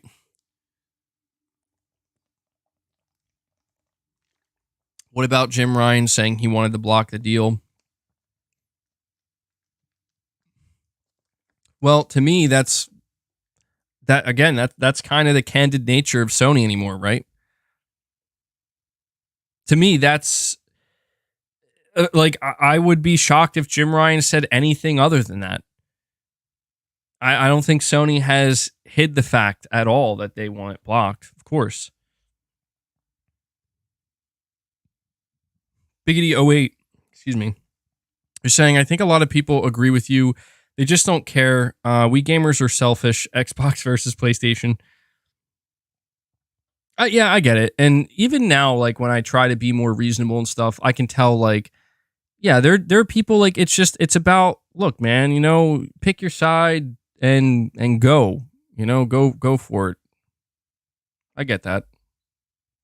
Fabrice Paul, you're saying I hope the FTC is ready because they tried to do it to Amazon and Meta and failed miserably. Microsoft is about to destroy them. If you read every document, you understand that Microsoft will eat them alive. That's what I've been hearing. Yeah, I've been hearing that the FTC is going to lose. And so actually this helps bring us to a couple of other things. Starfield Redfall exclusivity is apparently powerful evidence against Xbox's Activision buyout, claims FTC. PlayStation's Jim Ryan will be a witness in the case. So this shit's getting crazy. We are on the cusp of peak corporate pettiness. So batten down the hatches and brace yourselves because the Federal Trade Commission's attempt to temporarily halt Microsoft's $69 billion acquisition of Activision Blizzard is about to get underway. A number of high-profile witnesses have been called to comment, including PlayStation's very own Jim Ryan. And in new, mostly redacted documentation, the FTC appears poised to argue that Xbox's decision to make Bethesda titles like Starfield and Redfall exclusive is powerful evidence of incentive to foreclosure. In other words, the U.S. regulator is going to claim that that the Redmond manufacturer may attempt to take Activision Blizzard games away from PlayStation as well. As it summarizes, Microsoft's actions following its 2021 acquisition of ZeniMax's speak louder than defendants' words. Defendants put great stock in Microsoft's concerns about infuriating gamers if we were to foreclose rivals' access to Activision content. But those same concerns did not stop the ZeniMax decision. Of course, the elephant in the room here is that Microsoft has offered Sony and various other platform holders a contract which it promises will keep Call of Duty games on PlayStation platforms for at least the next 10 years. There is, however, still debate about what would occur beyond that decade, and also what would transpire with other Activision properties like Crash Bandicoot and Diablo. The FTC's case is slightly different to the pending appeal against the UK's Competition and Markets Authority, as the latter would block the deal on the basis of cloud gaming concerns. So the case is scheduled to be reviewed on July 24th, so in just 3 days. Which means we're basically going to get well over a month of... Dude, the shit is hitting the fan, bro. I'm about to dip out now. I don't know. I'm about to dip out now, because like you could tell this shit is going to be a nightmare. You're saying they got that wrong? It's on the 22nd? Okay. Oh, man. Bring on the Corpo Wars. So what do you guys think of that, though? I'm curious what you guys think, chat. The FTC is essentially using the argument that, look, Microsoft bought Bethesda and then made all their games exclusive. So that speaks volumes about what their true intention is at the end of the day, regardless of what deals they make or what they say. What do you think about that? Do you think that's a good argument?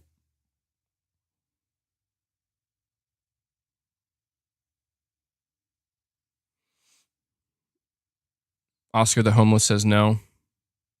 You're saying the FTC is using the argument rejected by every other regulator around the world, including the CMA. Well, you're right in that argument was used against regulators, and the regulator said it. But how would that argument be? What do you think how would a judge feel based on that argument? Regulators are not judges. It's a different process, you know?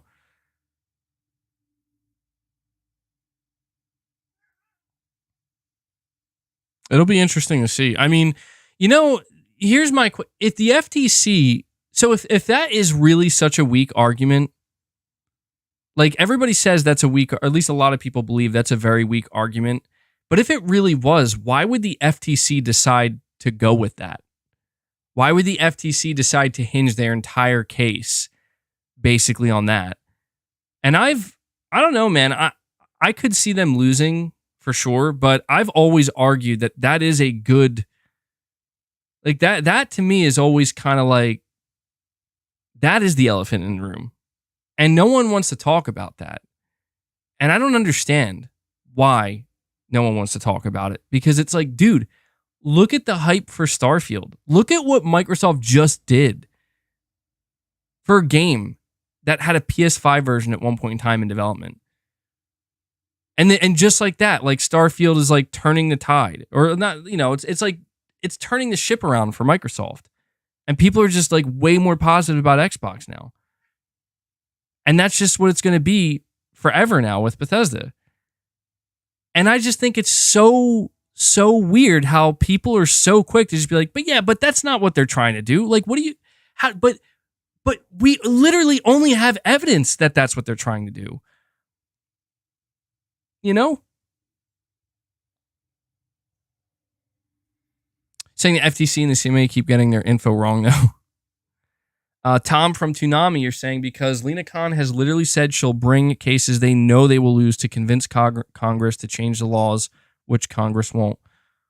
Well, that's stupid. Oh.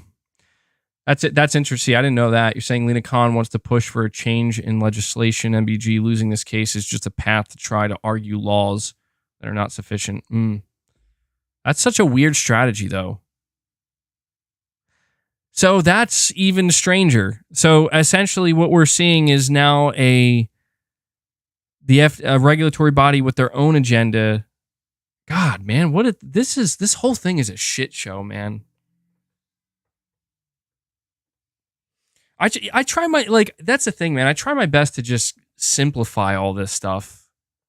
And the simplest way, the simplest lens for me to view this all through is the one that I just mentioned, where it's like, yeah, I'm pretty sure Microsoft wants to win.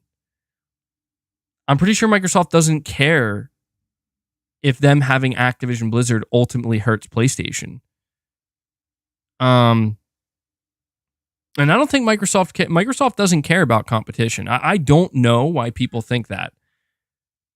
Sony doesn't either. Sony nor Microsoft care about competition. If they have to care about it to look a certain way, they will. But at the end of the day, like, they want less competition, not more.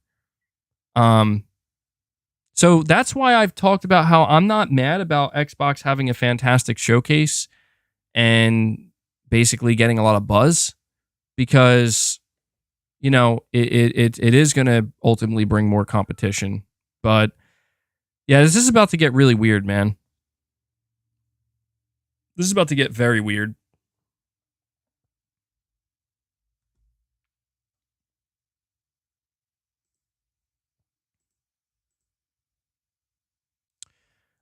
Something else I did want to be sure to read to you guys about, though, because this could prove to be a little bit more serious. Today, following a series of delays, the New Zealand regulator, simply called the Commerce Commission, published a statement of issues on the Microsoft Activision Blizzard merger. The Commerce Commission expressed concerns regarding the potential negative effects on competition in the cloud gaming market. We are concerned that these effects may arise as a result of the merged entity either partially or fully foreclosing its rivals in cloud gaming, such as Sony or Nvidia, from accessing certain Activision content, and in particular the game Call of Duty. to the detriment of competition in cloud gaming. The New Zealand regulator is also still considering potential problems for the console gaming market, so they have not fully ruled out the console space yet. They say we are also continuing to consider whether the proposal transaction would subsequently lessen competition due to the merged entity either partially or fully foreclosing its rivals in gaming consoles, in particular Sony, from accessing certain Activision content to the detriment of competition in the supply of video game consoles.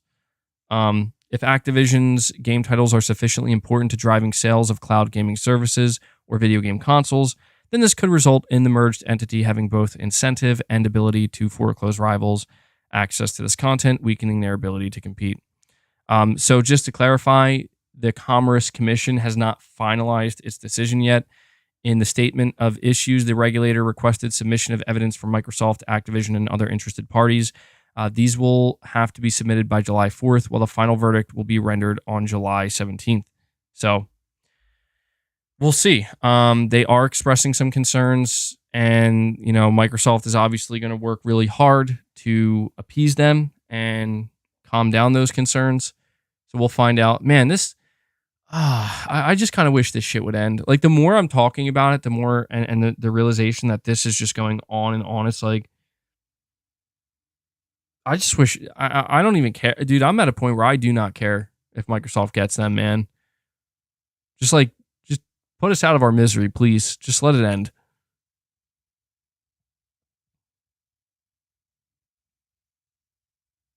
Is anybody else still kind of wondering what Sony's reaction would be, though? What would Sony do? Like, if Microsoft wins this, what is Sony's plan? How is Sony gonna react? Are they gonna do anything? Saying just don't talk about it anymore. It's your choice. Yeah, I guess you're right. It's just tough because it's like that's one of the only major things that's kind of circulating right now.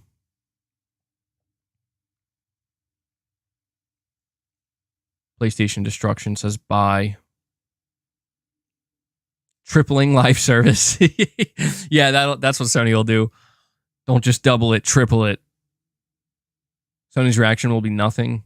They're gonna cry about it. I don't see Sony crying about it. I think they already had to cry about it. They did cry about it, and it didn't work out for them. So yeah, I don't think so.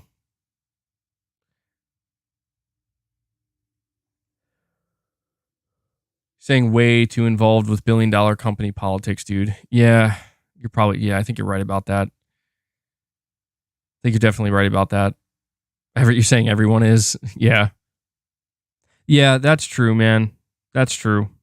I think that's where the fatigue is really beginning to settle in, where it's like, how much can we really saying start marketing XDefiant? Yeah, I should just do that. Did I already talk about the Xbox price hike? I did. I didn't talk about it very long, but I basically was just saying like it was to be expected. You're saying, well, those politics decide if we will get certain games or good games. That's true too. I mean, I think it's understandable why some people are going to pay like some attention to it, because you kind of want to know what to expect. But yeah, I don't know, man. It's wild times out here, man. Wild times out here.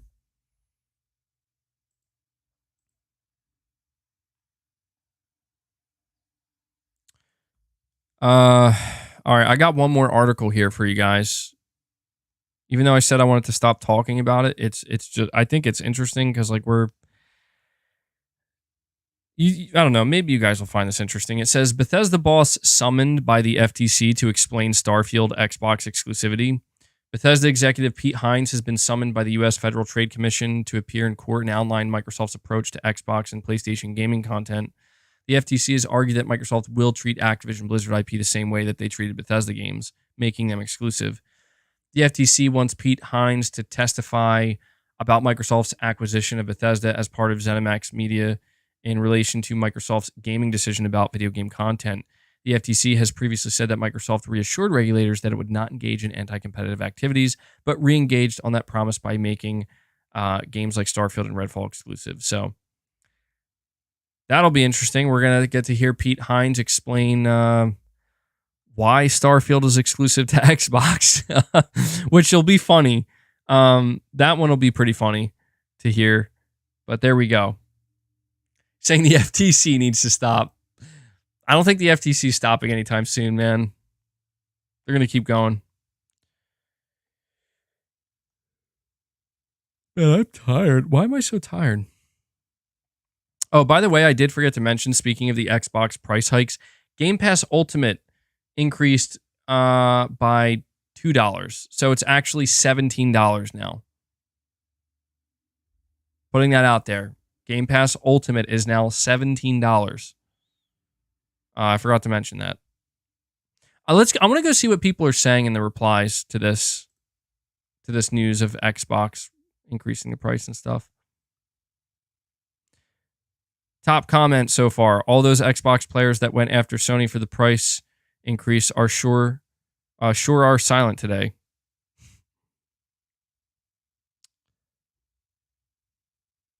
This person said, I was curious if they would do the Game Pass price increase right before Starfield released.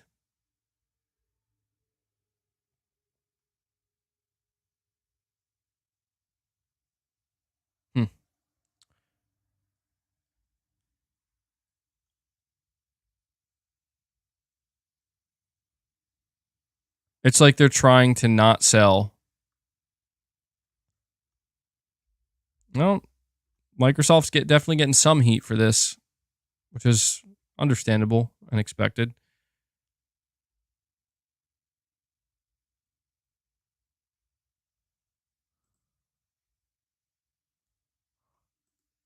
Sorry, I'm just taking a look around.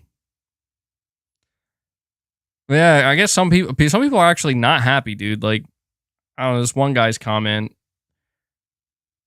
has quite a few upvotes saying, time to cancel then. I got all the fun I could out of Game Pass. I wanted anyways. Well, geez. So they're getting a little bit, they're getting some more heat for it than I expected, honestly.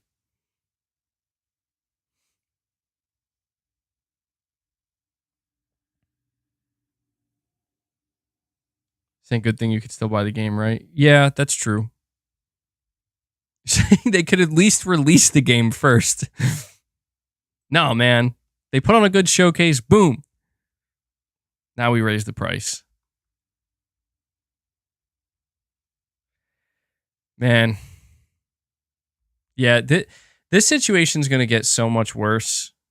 I didn't really think about that. The whole situation with this ABK deal. All right, let me see. Sorry, guys. I'm just making sure that there isn't any like other breaking news happening or anything. Yep, all looks good. Well, Salvazard06, you're saying, hey, ABG, if Sony was to acquire Square Enix, do you think they'd feel free to explore new games / ideas? Maybe an FPS Square Enix game. Thoughts? You know, it's funny that you mentioned that, Salvazar, because I did come across an article. I didn't read it. I just saw the headline.